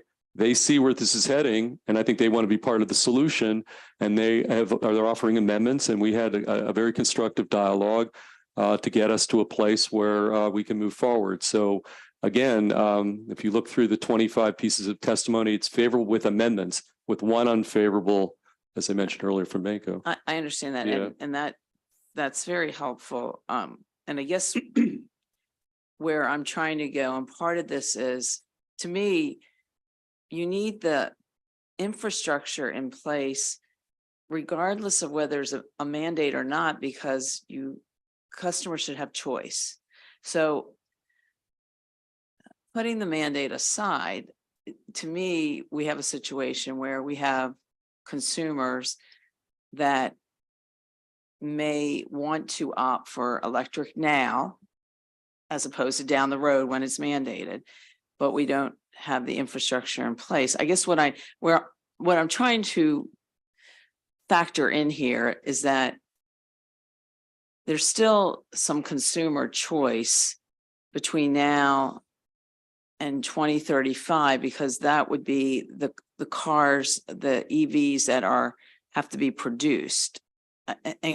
So what I'm trying to grapple with is, for those consumers who want electric cars now, they don't have a lot of options because the infrastructure is not in place. Right.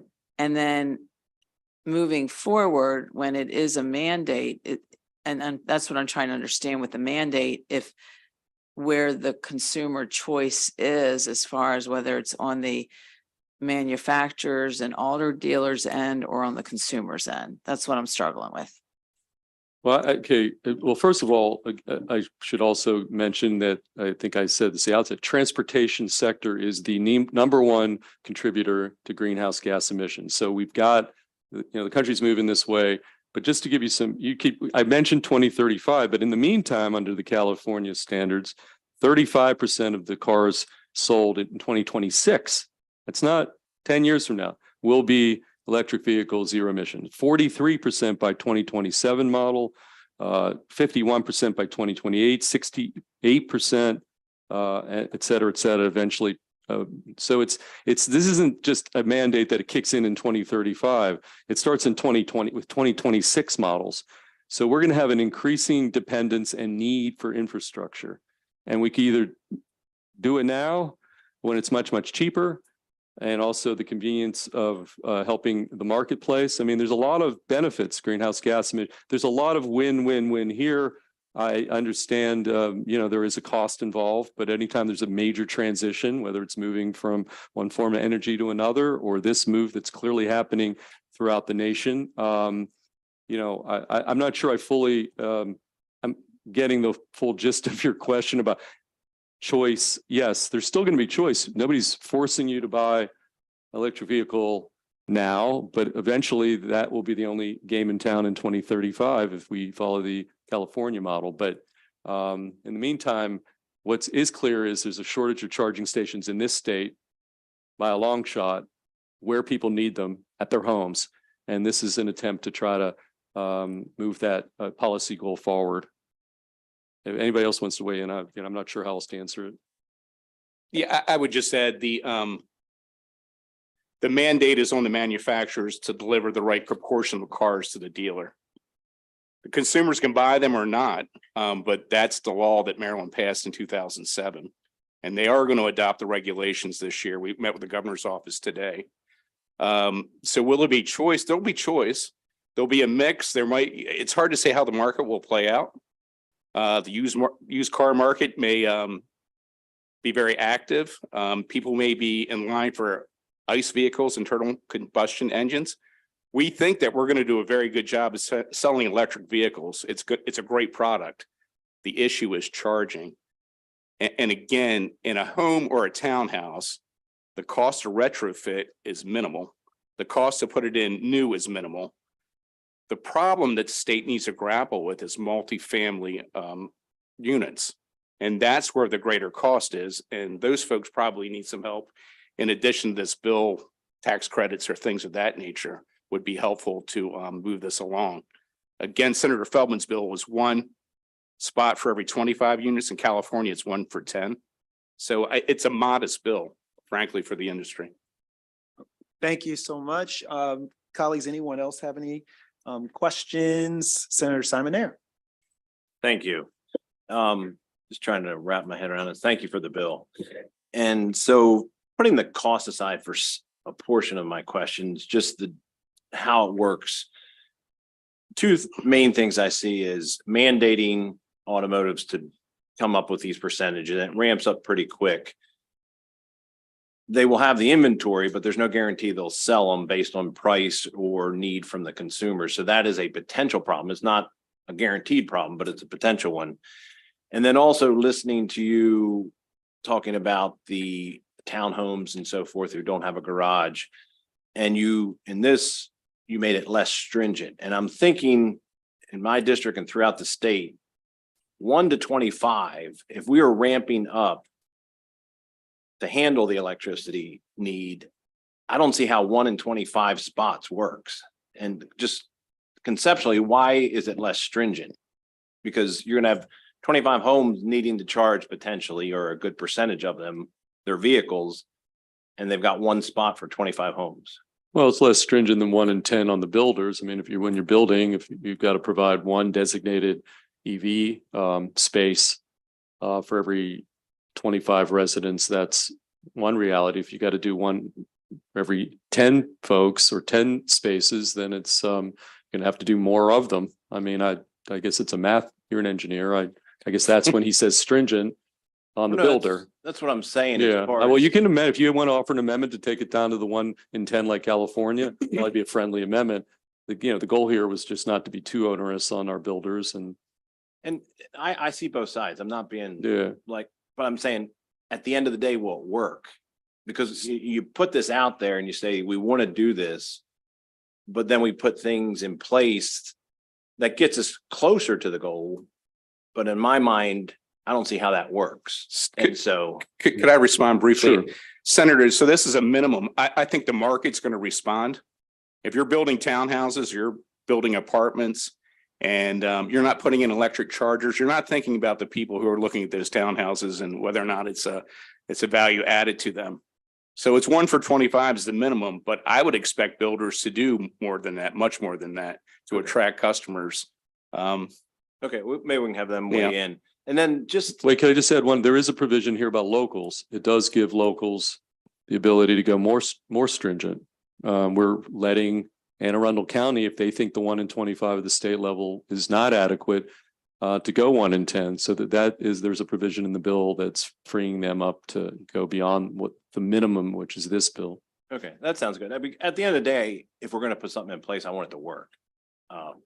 And then the other thing, just for clarification, because I heard Bill say retrofitting cost was minimal, but I also heard California was saving all these billions of dollars. So where is the cost savings with those two statements? So Yeah, I'll let you, the expert, weigh in. yeah, so to install new in a townhome or a house, single family home, if you're putting it near the panel, if the panel was in the garage, the material cost is $200 and then the labor to install it, right? If you're doing a retrofit because you're putting a new panel in, you're upgrading the service, and that's a $1,500 to $2,000 job. And then you're also adding the outlet near the panel. That's a few $100s to retrofit it. The retrofit cost increases when the panel is further away from where the outlet will be located, right? So if the panel's in the back of the house, you're putting the receptacle in the front of the house in a retrofit, it's going to be more expensive, more cable needed, more labor needed. Every job is going to be different. But overall, the expense for single family homes and townhomes is minimal. It's definitely cheaper to do it when you're building it initially, but even when you retrofit it, the expense isn't so great as to prohibit people from doing it. Multifamily housing dwellings, those folks have no say in the matter, right? There's just no options. All right, thank you, Senator. Any other senators have questions for the sponsor or the sponsors panel? Okay, seeing none, or we have one more person who signed up favorable, Mr. Kitzmiller. You want to come on up?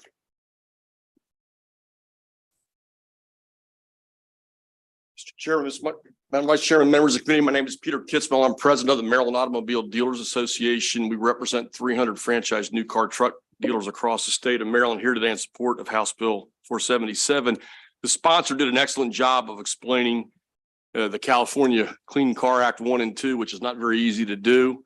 Maryland will adopt the new standards this year, which means that model year 2027, we will be expected mandated to sell 43% of what we take in inventory to be electric vehicles. Just real quickly, there were really 4 issues with regards to selling electric vehicles. And frankly, the Dealer Association 4 years ago was very skeptical about this whole plan. However, I think things have changed dramatically. And for us, the biggest issue, number one, the range, as Mr. Kress mentioned, an electric car gets about 90% of what a gasoline car gets in range now, and that's going to probably be 100% at some point very quickly. The cost, while electric cars are more expensive, electric vehicles are more expensive, it's down to about 15% difference, and it's dropping every day. I think that is not an issue in the marketplace at this point anymore. And the biggest issue that we had was the model mix. We were being asked to sell vehicles that had a range of 60 miles. They were 4-door cars. 70% of the new vehicle market is trucks and SUVs. And so it just wasn't going to work. We now have at least 16 truck or SUV fully electric models available for sale in Maryland today. By the end of the year, we'll probably have 30. So that issue is going away. So the last issue is really charging. And that's something you just can't get around. The customer, we could have the best vehicle in the world that does all these wonderful things. And if you haven't driven an electric vehicle, I would encourage you. They're amazing. I've done a 180-degree turn. They're fantastic.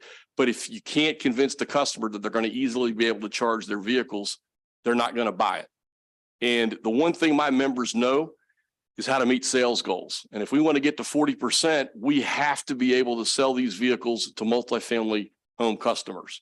I mean, our biggest market is probably going to be Bethesda at this point.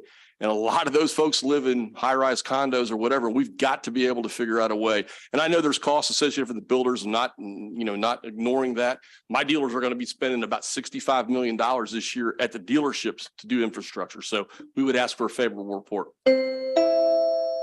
Thank you, Mr. Kitzmiller. We have a question from the Vice Chair. Thank you, Mr. Chair. Mr. Kitzmiller, thank you for being with us, and thank you. Hold on, Garrett. And thank you, Mr. Chair, for the bill. I'm not sure, so charging is totally a barrier, but so is cost.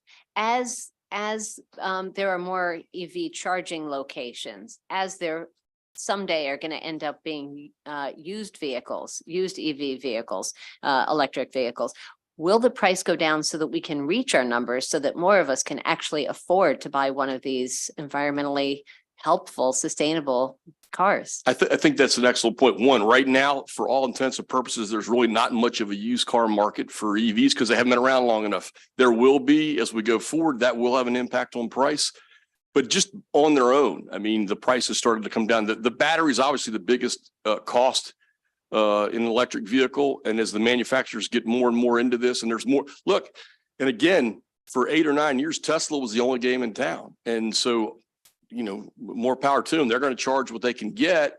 Now there's competition everywhere, so the price is going to come down. But your point is exactly right.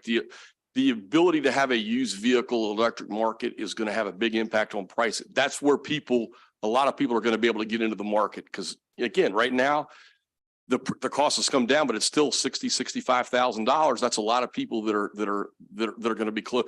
I mean, right now, JD Power did a study on electric vehicles going forward. Currently in the United States, 1 out of 2 people would not qualify to buy an electric vehicle because of number one, cost, and number 2, the fact they live in a multifamily area and they can't charge the vehicles. We can't have half the market out. We've got to figure out a way to get them in. The costs, part of it is our problem. The charging part, we're going to need some help with. Okay. All right. Anyone else have a question for Mr. Kitzmiller? Senator Brooks. Thanks, Chair. Mr. Kitzmiller. Yeah, you mentioned the thing about the infrastructure and you say you can sell the vehicle. I think there's another component and they call that the EV anxiety. Absolutely. How do you address that concern? Because if the range is 300 miles and I were to drive 150, can I come back 150? No, Senator, you make a very good point. Range anxiety is still an issue. It's less of an issue. And I think we can objectively explain to customers that most people in most circumstances are not going to bump up against their range because they're going to come home every night and they're going to be able to charge the vehicle. But you have to be able to explain that to them, and being able to charge it at home, I think, is one of the big issues. But we have to get people over that. And we've done, and people have gotten more and more comfortable. They still aren't, across the board comfortable. Absolutely correct. Okay. All right. Thanks, Chair. Okay. Senator Simon Ayer.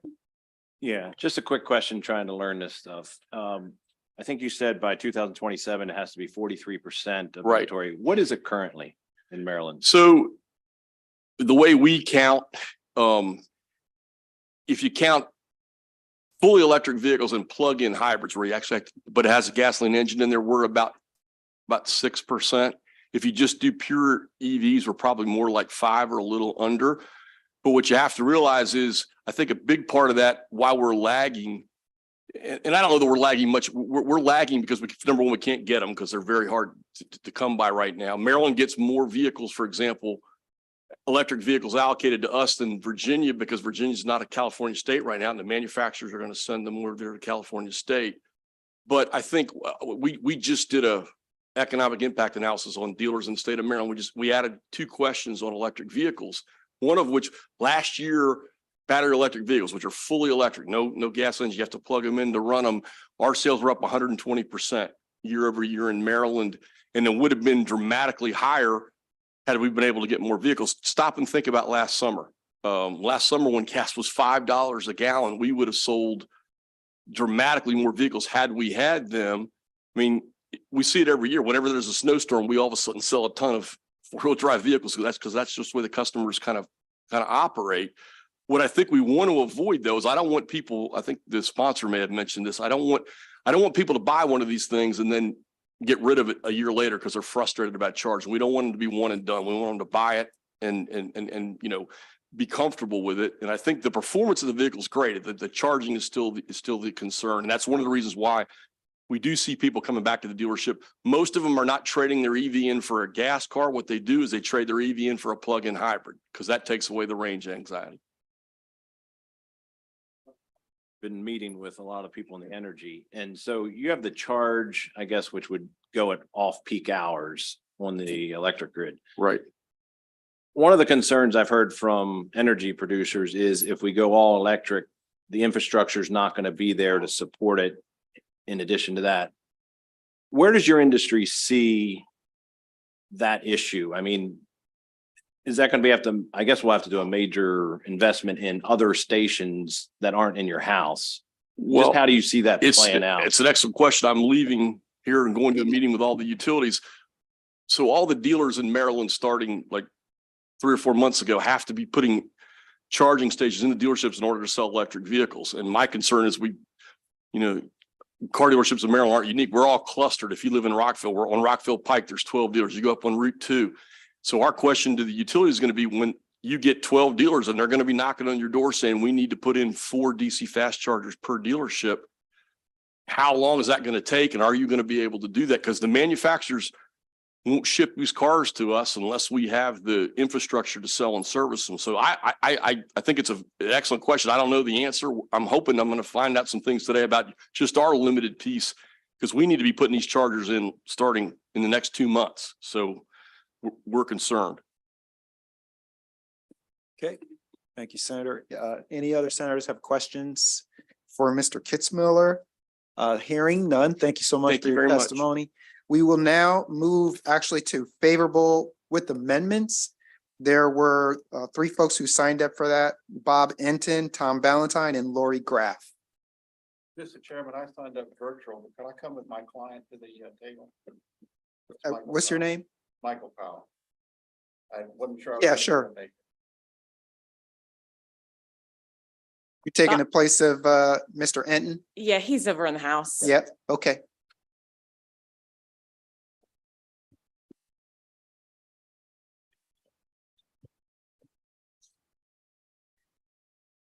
Good afternoon, Mr. Chair, Ms. Vice Chair, Madam, members of the committee. My name is Lori Graff. I'm the CEO of Maryland Building Industry Association.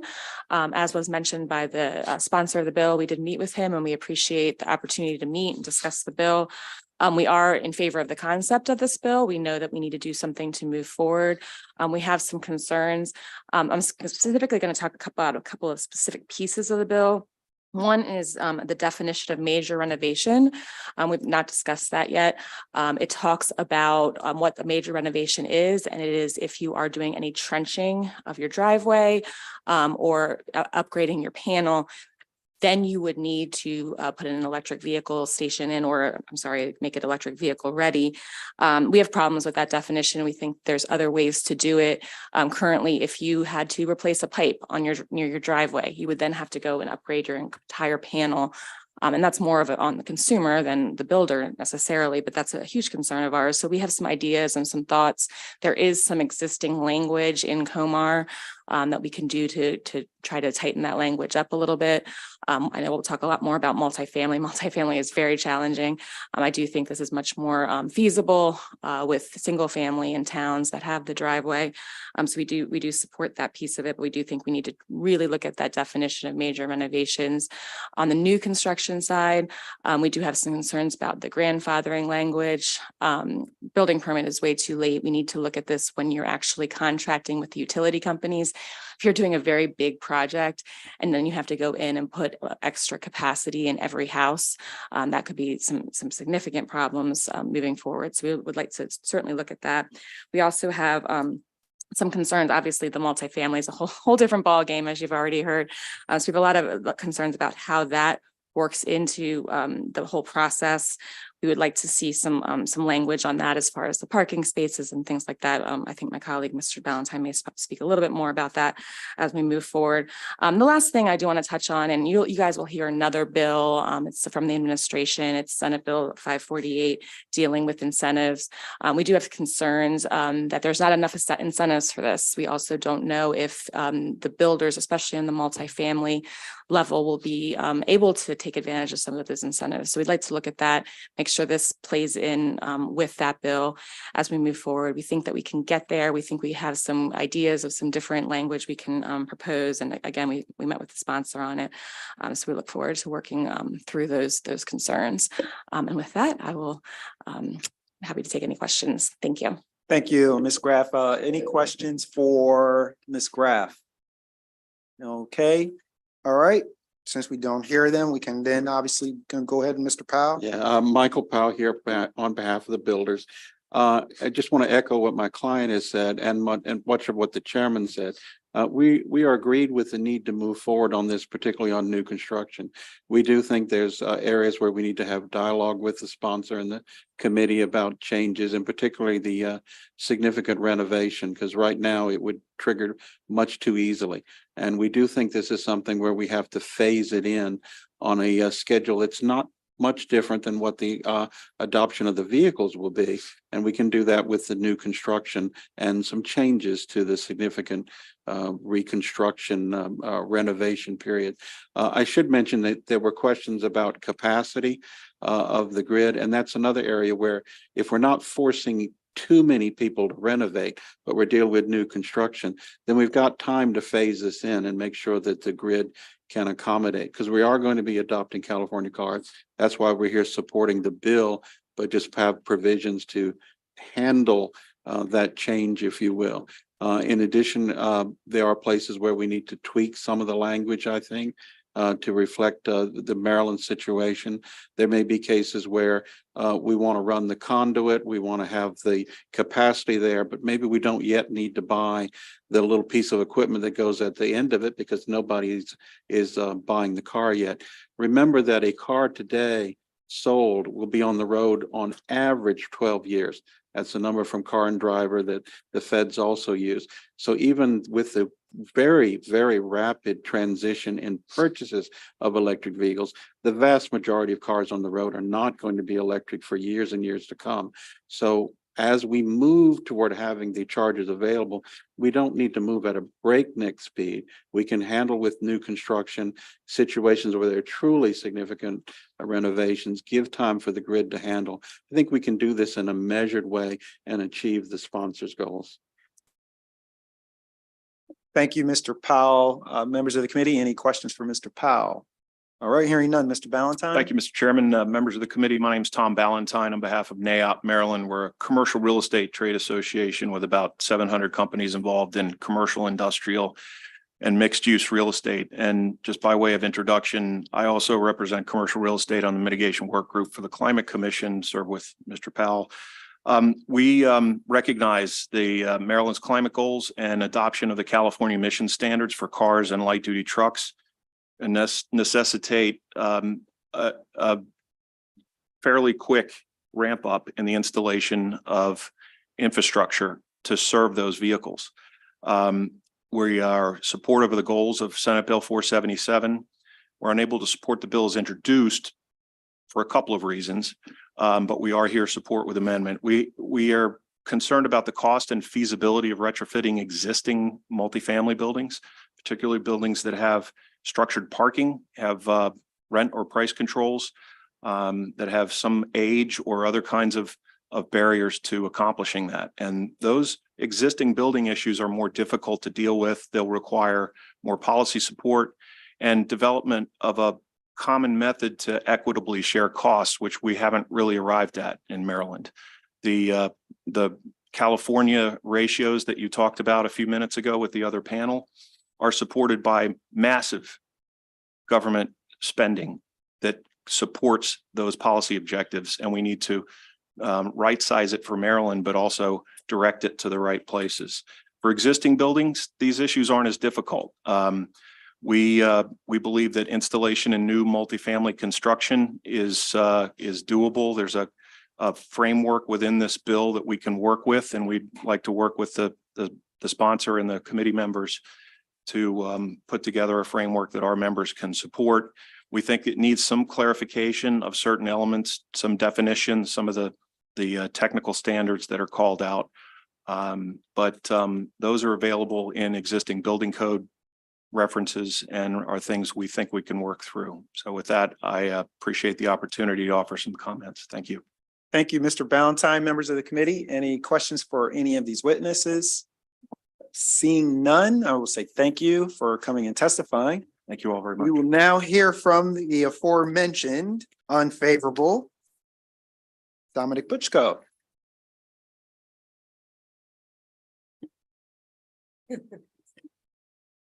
Whew. It's a good day to be me, isn't it? All right. Dominic Butchko with the Maryland Association of Counties. First, I'd like to clarify a few things. MACO is in no way opposed to the intent of this legislation. I just had a wonderful conversation with the good senator, and we do not want to be seen as an impediment to this. We think the intent of this legislation is very positive. Electrification is something we need, and it's something Maryland's committed to and should be committed to. That being said, on the semantics issue of support with amendments versus opposed, we do have some problems that we do think should be addressed. And, I believe that we can probably find a middle ground on that. Two of them that I want to bring up. First, we had a lot of conversations previously about affordable housing. And so there are a lot of questions about how much will this add to the cost of housing and in what communities is this really appropriate? I did hear from Baltimore City, they were not able to submit testimony in time, but in a more urbanized area where you have more density in public transportation, requiring the installation of EV chargers in areas where they frankly won't be used as much does add a lot of costs that might not be necessary. Frederick County also had a similar issue and they tried to do a similar policy.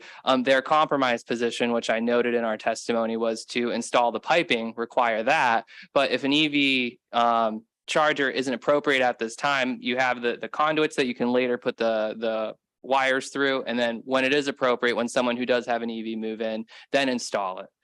The second thing I want to bring up comes from our DPW and folks. So electrical wires that are private are not marked or mapped the same as public wires and public utilities. And so there was a concern with the way that the bill is worded without provisions requiring that some of our DPW folks could be going in. These private wires do run concurrently with some of our public ones, where we might go in and accidentally hit one of these wires. Furthering that concern is that there's no provisions within this bill that calls for a public shutoff. So if our DPW is digging in the street, we hit one of these private wires and the shutoff is in the house. So we can't turn the power off to the wire. It's not easily accessible on the street. We could potentially have a major issue there. So I definitely think that there is a lot of groundwork we can do. And again, I think our opposition is more semantics. We are not, do not want to be an impediment to this. And so while MACO does urge an unfavorable report, we do look forward to working with the senator and finding a middle ground and changing that. Thank you. Okay, thank you, Dom, for that. You can always call an audible. You still can, by the way, might be a good idea. But anyway, any questions for the witness? All right, Hearing no questions, thank you so much for your testimony and for working this out with the bill sponsor. We do have one witness who is signed up virtual, Brian Anlu, I think is how you pronounce it. We'll bring him forward. Good afternoon. Thank you for having me. Brian Anley with the Apartment Office Association of Metropolitan DC. Thank you all so much for hearing us tonight, this afternoon. AOBA supports efforts to expand electric vehicle charging capacity throughout the state. However, as you all have already heard, there are a number of challenges and costs associated with doing so in multifamily. AOBA members are owners of millions of square feet of more traditionally Class B, C, and D properties, more moderately priced and more affordable dwelling units, and our members are concerned about the cost implications of this bill. So we respectfully request that existing multifamily buildings that are undergoing renovations, whether they be electric or otherwise, be exempted from the bill or be given additional time to before they're required to comply with the bill's mandates. So thank you all for your time, and we request those amendments. Thank you, Mr. Anu. Are the members of the committee, any questions for the witness?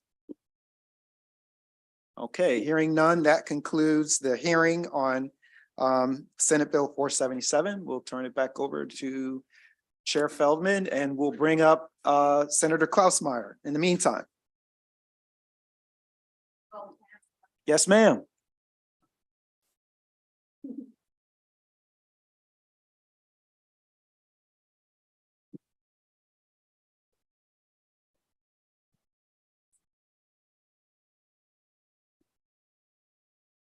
And I see that Kristen Harbison was here, but she had, She had to go to another, she advised me she had to go to another hearing across the street, Yes. but yes, and she said her written testimony is in your packets. right. Okay, but the other witnesses, we've got, Jen Brock, Ali Nefakis, I apologize. And Luke Smith, is that you, sir? Okay. Senator Klausmeyer, good to see you. You've got all the time you need to present Senate Bill 357. Well, let me check my watch. Okay. Anyway, Senator Klausmeyer, it's great to be here. Mr. Chairman, Madam Vice Chair, and the rest of the committee, Senate Bill 357, Renewable Energy Portfolio Standard, Solar Energy Compliance Fees. Senate Bill 357 would freeze the solar alternative compliance payment at 6 cents per kilowatt hour beginning in 2025. This will help keep the cost of producing solar energy down to encourage developers to build more solar projects. Maryland is not on track to meet the solar goals of our renewable energy portfolio standard, the RPS, period. By freezing solar renewable energy credit prices and thus maintaining incentives for the new projects, we can avoid customers paying millions of dollars in solar alternative compliance fees. Incentivizing solar energy production will not only help Marylanders meet its RPS goals, but it will also boost our state's economy by providing well-paying, sustainable jobs. To help explain more about the bill and answer any questions, I am joined by Jen Brock. Kristen is not here. Ali Nefakis and Luke Smith. I also want the committee to be aware that I have submitted an amendment to clarify that this legislation will not impact existing obligations or contracts and only applies going forward. I would like to thank the committee for their time and ask for a favorable report. And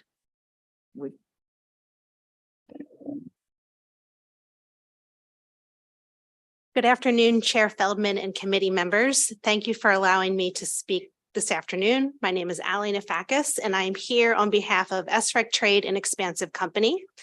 SREC Trade is a management and transaction platform for solar renewable energy certificates, SRECs. We currently manage 76,000 assets across multiple state programs. We primarily operate in markets that have an SREC program. Stable SREC prices give security when building and financing solar projects. The solar alternative compliance payment of the ACP is one of the factors that influences SREC prices. The current solar ACP in Maryland is set at $60, and it's supposed to decline to $22.50 by 2030. Stable SREC prices affect revenue that come from solar projects and bring down barriers that prevent residential and commercial owners from purchasing these assets. SREC Trade primarily manages facilities for residential owners. In other states that experience price drops, the capital investment in solar projects remains low, and it may be more expensive as businesses have less certainty with their investments. If we hold the solar ACP at $60, it's going to give stability to the SREC market. It's going to allow more residents to purchase solar, and this is going to create more jobs and create more viable economics in the state of Maryland. SREC Trade greatly supports SB 357, and thank you for this opportunity to speak. Why don't you pass it on down? We'll just wait till everybody testifies and we'll open up questions, sir. Sure. Dear Chair Feldman, Madam Vice Chair, and members of the committee, on behalf of CI Renewables, I am Luke Smith, and I respectfully urge a favorable report on Senate Bill 357. This bill is important to me as a Maryland resident, a Baltimore-based solar company, and a father of a 16-month-old daughter. In 2021, our company moved our headquarters to Baltimore so we could invest in Maryland's economy and grow the commercial and industrial segment of the solar industry. We've only just begun, but we have already delivered 30 megawatts of clean energy to Howard County government as part of the largest power purchasing agreement in the state. The solar alternative compliance payment is one of the primary determinants of solar renewable energy credit pricing, SRECs. Put plainly, as you increase the SACP, you stabilize potential revenue from a solar project. As developers like ourselves find markets with stable revenue forecasts, we are driven to build more solar. Unfortunately, the diminishing SACP schedule in Maryland and the resulting lack of projects caused ratepayers like myself in 2021 to pay $70 million in compliance fees. We paid the penalty without adding any solar or enough solar to our grid. Temporarily freezing the SACP prices will provide the feasibility and certainty solar developers need to invest the hundreds of millions of dollars we'll collectively have to deploy to reach our RPS target, currently doubling the rate that we're delivering solar projects at today. Don't have time to waste. Incentivizing solar will continue to reduce the cost for ratepayers in the long run by insulating against environmental, societal, and geopolitical shocks to energy generation, all of which we've experienced in the last 18 months. It's either penalty payments or solar projects. Most importantly to me, as a Maryland resident, it's a path to a cleaner future for my family. We thank Senator Klausmeier for leadership on this bill and look forward to utilizing Senate Bill 357 to create hundreds of family supporting wage jobs installing solar projects here in the state. Thank you. Okay, thank you, Ms. Brock. Thank you. Good afternoon, Chair Feldman, members of the committee. For the record, Jen Brock with High Street Strategies here today on behalf of CI Renewables. We are thankful today for Senator Klausmeier's leadership. We thank the panel. We also want to call your attention to, in your packet, you have a letter of support from the Maryland Energy Administration, Maryland League of Conservation Voters. I don't know if everyone knew Kristen Harbison works for them. We mentioned she wasn't here, Sierra Club, and a couple other solar companies. Maryland is not on track to meet the Renewable Energy Portfolio Standard, RPS, the solar carve out in that. By freezing the diminishing solar alternative compliance payments, you will maintain the incentives and that we can avoid customers paying millions of dollars in solar alternative compliance fees. You do have one letter of opposition in your packet that I would like to address from SMECO about paying increased fees in a volatile energy market.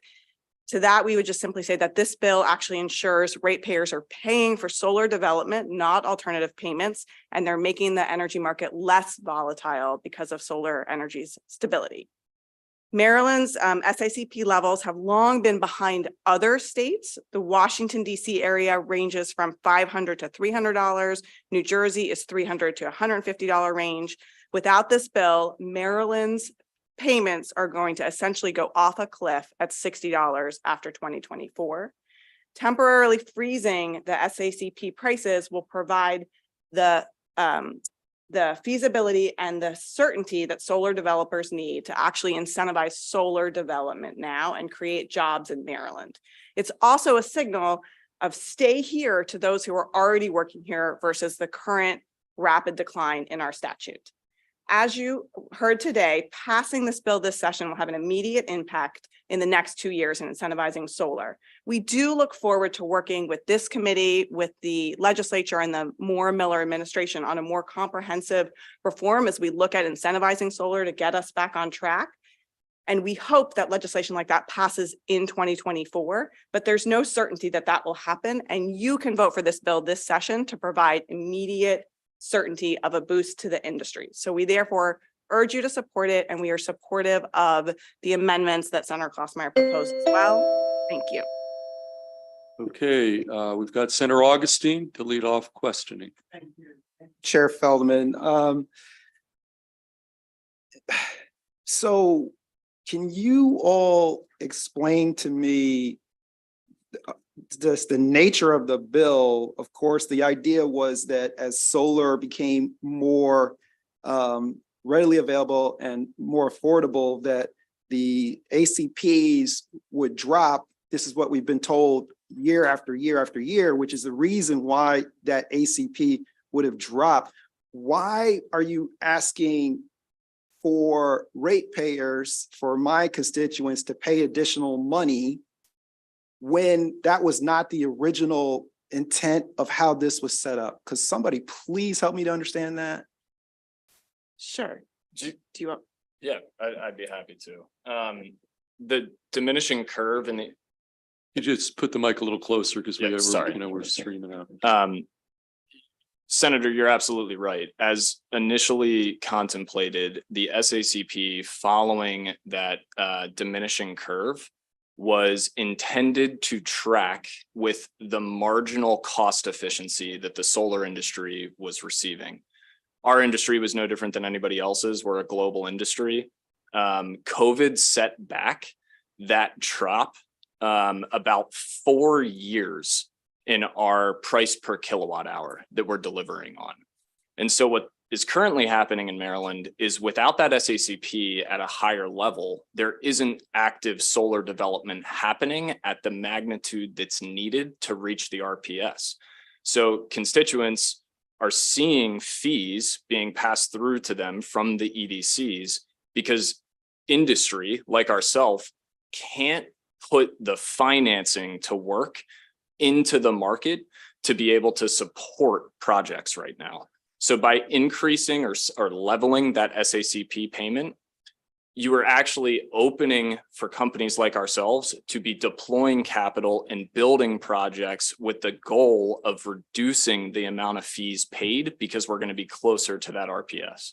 Are you utility scale? Are you talking utility scale? Or are you talking rooftop? I mean, what are you talking about here? So this benefits everybody. No, I know, but what are you talking about specifically? Because there have been tremendous barriers to the deployment of solar that don't have anything to do with what you're talking about as far as the finance and the and money and stuff like that, that has held this back while our constituents have continued to have to pay for it. So what are you talking about? So as a company that moved our headquarters to Maryland, we're all in on the state to try to help fix this problem. And the market that we specialize in is the commercial and industrial segment. So this is hospitals, local governments, large nonprofits. But this bill doesn't just benefit the commercial and industrial segment. It benefits residential ratepayers in the same exact manner to help deploy more capital into these projects. And Allie, probably from SREC's perspective can speak a lot more specifically on this. Yeah, I can give a little bit of perspective just for residential owners. You know, our average system size that we manage is about 10 kilowatts. So about 80% of our clients are residential homeowners, and we get calls often before they even purchase systems because they're trying to figure out how they can afford it. And the SREC money that they receive is the way that they can do it. This is a way that they can offset the cost of their loan. They have some financial stability in order to afford these projects. One of the things they look at is forward pricing. And we can predict that by looking at where the ACP is. Right now it's at $60. Pretty soon it's going to drop to 40. And then by the end of the decade, it's going to be $22.50. It's really hard for these owners to look at, a couple years from now, they're going to receive such little funds from SRECs. And so it makes it much harder for them to afford solar. And just looking at the statistics in our state, in 2021, the average system size was 27 kilowatts. And in 2022, it was 47 kilowatts. So Okay. I understand. So one more, Mr. Chair, I'm just trying to understand, you all are suggesting that we are going to support your industry in perpetuity with this as an alternative payment structure? I mean, the whole point was that the cost of doing business with solar, the investments that we were making, was that your industry would mature to the point where it was supposed to actually cost our people less. Not that you're going to have, in essence, a tax on top to the people of the state of Maryland. I mean, because that's what this bill is saying, as far as I can read it. Am I reading it wrong? Senator, if I might, you're reading it correctly. And as originally contemplated, as CI Renewables is one of the few solar companies actually investing and developing in Maryland right now, we had contemplated a 2-year freeze, and we got some feedback from the broader solar industry that they wanted it to be indefinite until this larger reform conversation happened in the 2024 session. And so the bill drafter decided to draft it in a way that is before you, and we're open with working with you on amendments to address that concern. At the end of the day, ratepayers are either going to pay for SRECs or right? We want them to pay for solar development. That's the intent of this bill. So we're happy to have conversations with you about how to do that and move it forward. Thank you. You're welcome. Thank you for the indulgence, Mr. Chair. No, that's important line of question. We spent the last 4 years on some of these issues, including the 2019 bill going bigger on solar. So Senator Lewis Young. Mr. Chair, certainly altering compliance fees is one path to being able to meet goals, but it would seem to me there are other expansion opportunities. For example, some HOAs, including my own, do not permit solar. I see that as a major lost opportunity. Are there conversations about expanding the market, or is that totally out of the scope of this issue and time for another conversation? If I may, Senator, the intent of this bill was to be a Band-Aid on immediately boosting solar.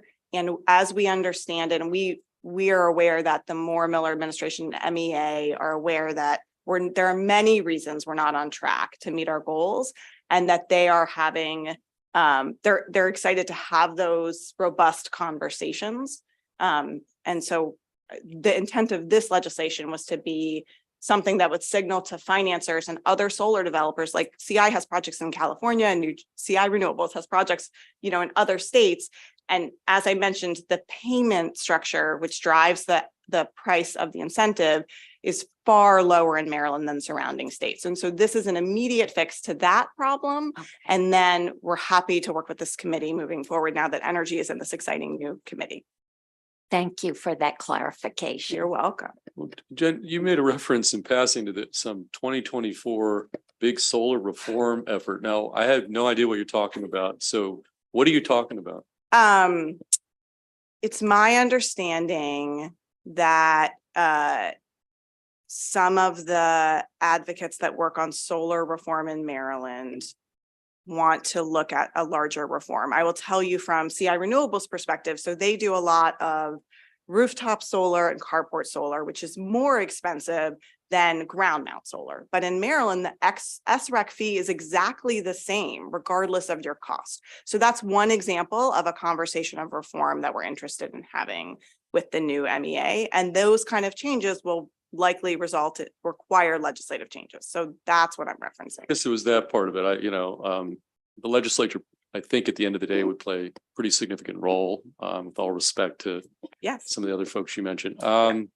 Okay, Senator Lewis Young, did you have another question? Okay. Okay, any additional questions? Seeing none, we do have, thank you for your testimony. We do have one virtual witness signed up, favorable with amendment, Brian Anlu. Brian, I see you there, and you've signed up again, favorable with amendment, and you've got 2.5 minutes, sir. Thank you, Senator. Again, Brian Anlu with the Apartment Office Buildings Association of Metro DC. Many of our members have signed long-term energy contracts under the existing Maryland Renewable Energy Portfolio standards and are concerned with the impact that the bill will have on these contracts. AOBA respectfully requests that the bill will be amended to grandfather in existing contracts. Commercial and multifamily owners and managers must have time to understand the change in the law and realign their budgets and capital spending, which are done years in advance. Particularly during these uncertain economic times for our members, the goal should be to keep our residential and office building operating budgets as stable as possible to aid in their overall recovery. There's also precedent in grandfathering in energy contracts, including recent changes to the RPS regulations through SB 516 in 2019 and SB 65 from 2021. In both these instances, existing energy contracted load was exempted from changes to the percentages in the SACP. I included some sample language from the Maryland Clean Energy Jobs Act of 2019 in my written testimony. Again, thank you to the committee for having me. Okay, thank you. Any questions for the witness? Okay, seeing none, that concludes the bill hearing on Senate Bill 357. Thank you, Senator Klausmeier. Thank you. And we're going to go to our final bill of the day, Senator Sidnor. There he is. Senator, why don't you come up on Senate Bill 294? And you don't have a sponsor panel, so it's all yours to explain, present 294. There should be someone on. We do have virtual. We've got Nick Stewart. He's virtual, so why don't you present the bill, and then we'll go to Mr. Stewart and take it from there. And then we've got 2 unfavorables signed up. So, Senator. Thank you very much, and good afternoon, committee members.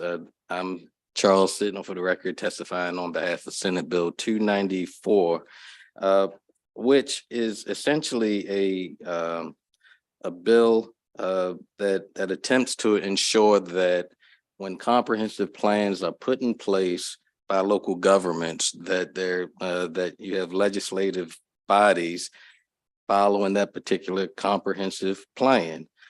So going back to 2008, there was a case, David Train versus Terrapin Run LLC.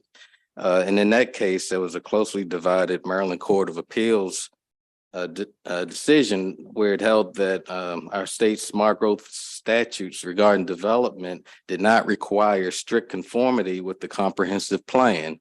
One of the reasons that this bill has been put in is to address one of those reasons, which was that the court had looked at this plan as something that was more guidance for development of a county, but one that had no regulatory effect.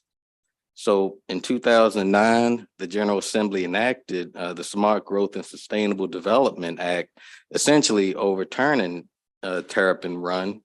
And they adopted a statute, or we adopted a statute requiring consistency with the master plan when reviewing a special exception or adopting zoning and development ordinances and regulations. However, as noted in a law review article by Professor Royce Hanson, the General Assembly made an exception that swallowed a substantial length of the rule. The statute did not require actions taken in priority funding areas to be consistent with plans with regard to land use and densities or intensities. Couple that with our jurisdiction viewing comprehensive plans as mere guidance ultimately undermines plans' utility especially in jurisdictions with large swaths of jurisdictions where development should occur are designated priority funding areas. Baltimore County is a good example of this.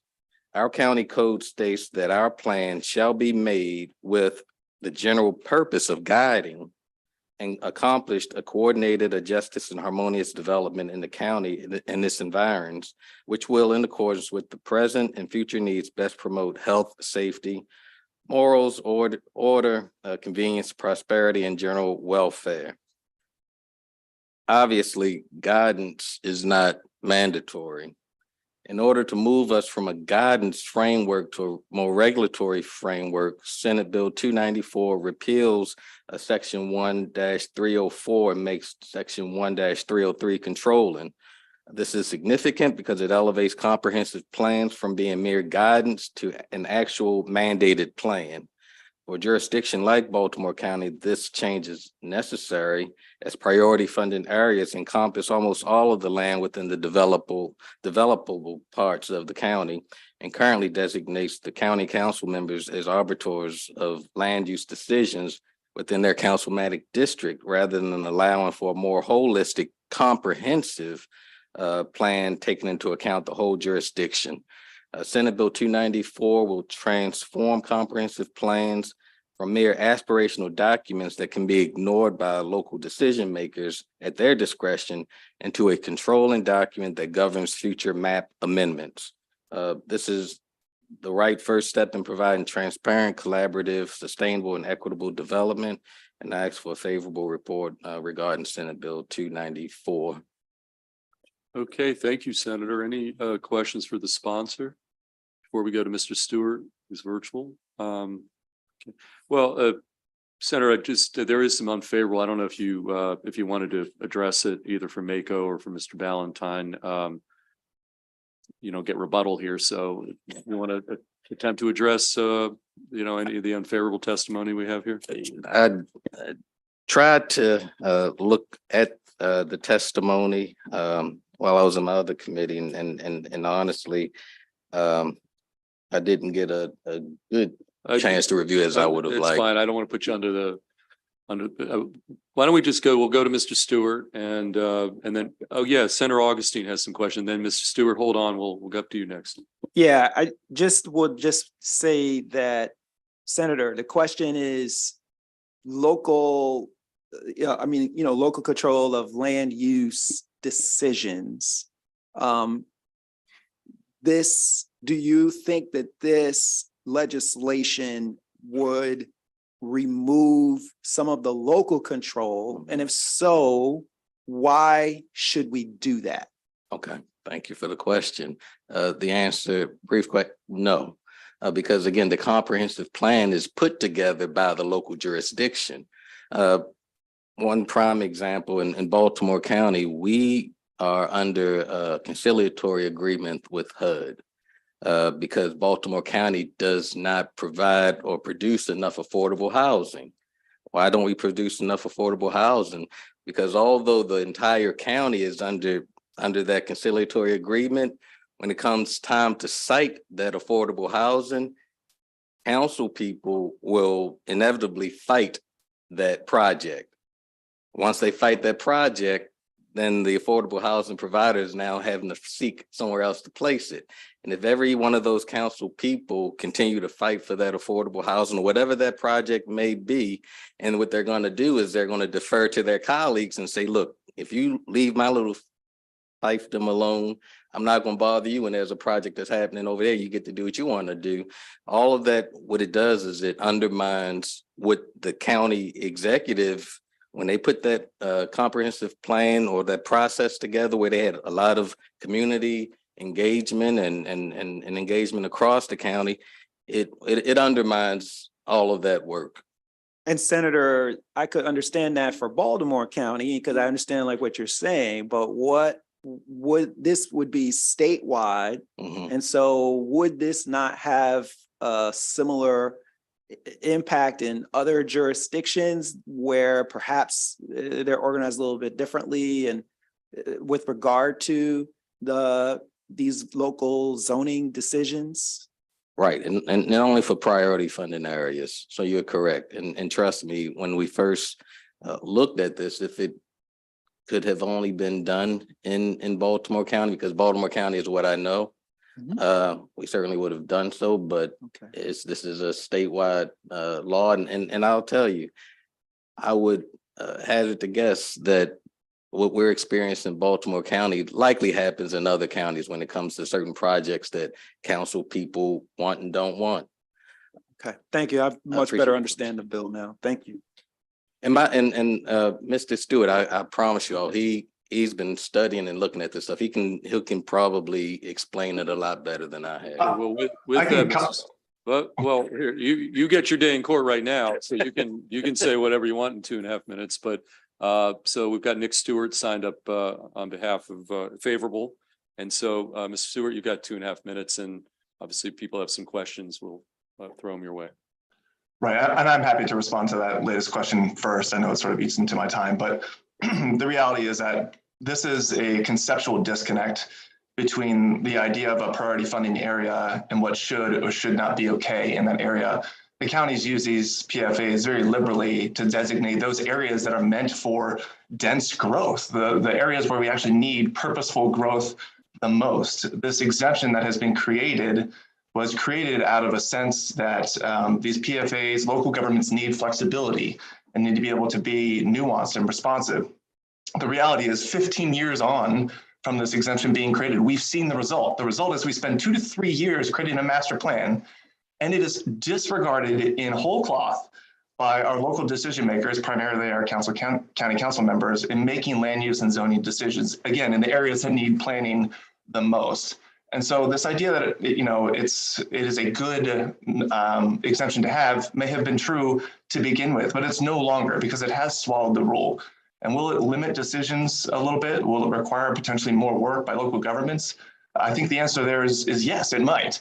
But I think that is worth it because it allows us to finally return to this concept, which is in state law, that our local land use and zoning decisions should in fact be consistent with this master plan that we take so long to prepare outside of the highly parochial, highly political charged decisions that actually happen in the moment. We come together once every 10 years, just every 10 years, to actually weigh in on the systems of life that all matter, housing, transportation, schools, environment, how we want to grow over that 10-year course of time. And then as we make decisions year to year, we should be reflecting on that document and seeing whether we are doing it consistently with all that work and all those recommendations. And the reality is when a group wants to kill a project, perhaps when a powerful influence and project is at stake, these things get passed, they get put into effect or they get shouted down, even though in either case it's inconsistent with the master plan. The reason for that is primarily this loophole. This would empower us as the people and not as special interests and certainly not as local governments to be able to say, let's respect the massive undertaking that we contributed to as a community. And so, I'm a founder of an organization called We the People of Baltimore County that's designed to advocate around equitable land use and zoning in Baltimore County. And just to finish really quickly, my co-founder is the former head of the planning department for Baltimore County. He was there for over 20 years, who believes that, he didn't get everything right and that he wants a chance to make it right now. He has seen, he's been in the trenches. This is what we need. Thank you, Mr. Stewart. Any questions for Mr. Stewart? Okay, thank you for your testimony. And that brings us to our 2 unfavorables signed up. We've got Dominic Butchko from Mako and Tom Ballantyne. So if you could both come up, you both signed up unfavorable and you both have 2.5 minutes. So Mr. Butchko, why don't you start? Yeah, so Dominic Butchko, Maryland Association of Counties. I think I was well introduced before. So I think let's break this back down to basics for a minute. So what is a priority funding area? A priority funding area is an area of a county that a state and local government designates and agrees to that there should be more growth in that particular part of the county, in that community, in that wherever town, et cetera. by the reason that we have these specific carve outs is because the level of agreement between the state and the county, the work that they do is to ensure that we can have more growth. You don't need to follow land uses, densities and zoning, et cetera, because we already agreed to it with the state. And we're saying we don't want to follow what we want to follow for outside of this district. We want to encourage the expansion here. You see this a lot around transportation corridors. So turning around and saying that we are going to put more restrictions in a growth area because we're not getting our projects approved and we think these additional restrictions are going to get our projects that aren't being approved. I don't frankly see the logic there. I also, it sounds to me that this is a one county individual issue. And so taking a sledgehammer to an agreement that has been solidified since 2009, this was the preeminent bill in 2009. The former planning director, Rich Hall, actually emailed us with notes. He wasn't able to get his testimony submitted in time, but he emailed us with comments just saying that the amount of work that went into this. This was a MACO initiative. This was an agreement between the state and local governments on how PFAs should be governed based off of a bad court case ruling. The standard has worked for this many years. And again, there sounds like there's local issues that I'm receptive to, but this is not the vehicle to solve that. Frankly, this will cause more problems. And when we are in an environment where housing is an issue, putting more restrictions on PFAs where we have agreed that we want density is counterintuitive. So with that, MACO urges an unfavorable report. Thank you. Okay, Mr. Ballantyne. Thank you, Mr. Chairman. Tom Ballantyne on behalf of NAIOP, Maryland. We're a commercial real estate trade association. Our members also do a lot of mixed use land development. We're opposed to this legislation because it would impede the use of innovative land planning techniques that have the ability to create the most exciting kinds of community revitalization projects that our members bring to market. The current law that was written after the Terrapin Run decision set a two-tiered test for master plan consistency. It made it harder outside of priority funding areas, as it should, and it made it slightly easier within priority funding areas because it didn't apply density, use, and intensity to the test. This bill applies that additional burden to that master plan consistency decision that was intended for rural areas of the state and areas that were outside of the designated growth areas. The issue here is that master plans at the local level are designed to last for 20 years. They can't foresee the future and they can't predict the density, intensity, and use of individual parcels with the specificity that would be required if you were to pass this bill. The Montgomery County master plans contain a statement that the plan is intended to last for 20 years, but over time, the detailed recommendations will become less relevant and the general objectives will carry more weight. Doesn't mean that development isn't consistent with the master plan, but it does mean that the items that are called out in advance don't always hold true. They also aren't given with the same specific kinds of detail that would be necessary here. Floating zones, planned unit developments allow different sorts of development uses, intensity, and density. And they are decided more contemporaneous than when the comprehensive plan is created, maybe 10 years in the past. So for those reasons, we'd urge your unfavorable report, and I'd be happy to try to answer any questions. Thank you. Okay, any questions for our two panelists? Unfavorable? Okay, thank you for your testimony. That concludes the bill hearings on the bill hearing on Senate Bill 294. That concludes the bill hearings for today. Can you just, members of the committee, just hold on before you rush out of here?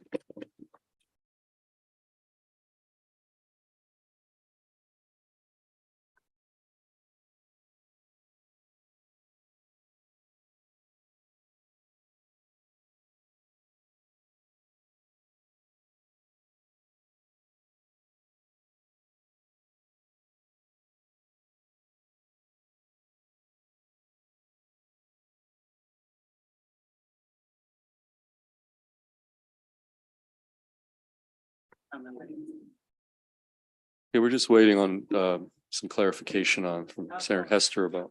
Oh, okay.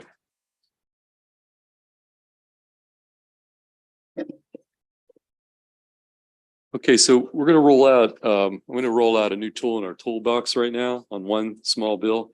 So if we, we have a bill that quite candidly has no amendments, no opposition. In this case, we're talking about the bill that was heard in the Budget and Tax Committee already. And we had sponsor only from Senator Reedy, local bill. When we're done with the bill hearings, if there's, a bill or two, and we used to do this, I'll have to say there's precedent back in the Finance Committee under Senator Middle, we just voted and it just kind of, it's gonna be, we're not gonna overdo it, but, and so with that, the one bill that we've identified today is the bill that had been heard by B&T, and we heard it today, the Carroll County Senator's Bill, Senate Bill 313. Is there a motion on the table? Was there a second? Okay, all in favor of that bill, raise your hand.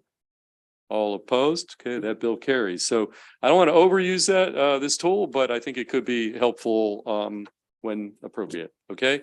So we are done for today. Anything else for the greater good of the order? Seeing none? Okay, we're done.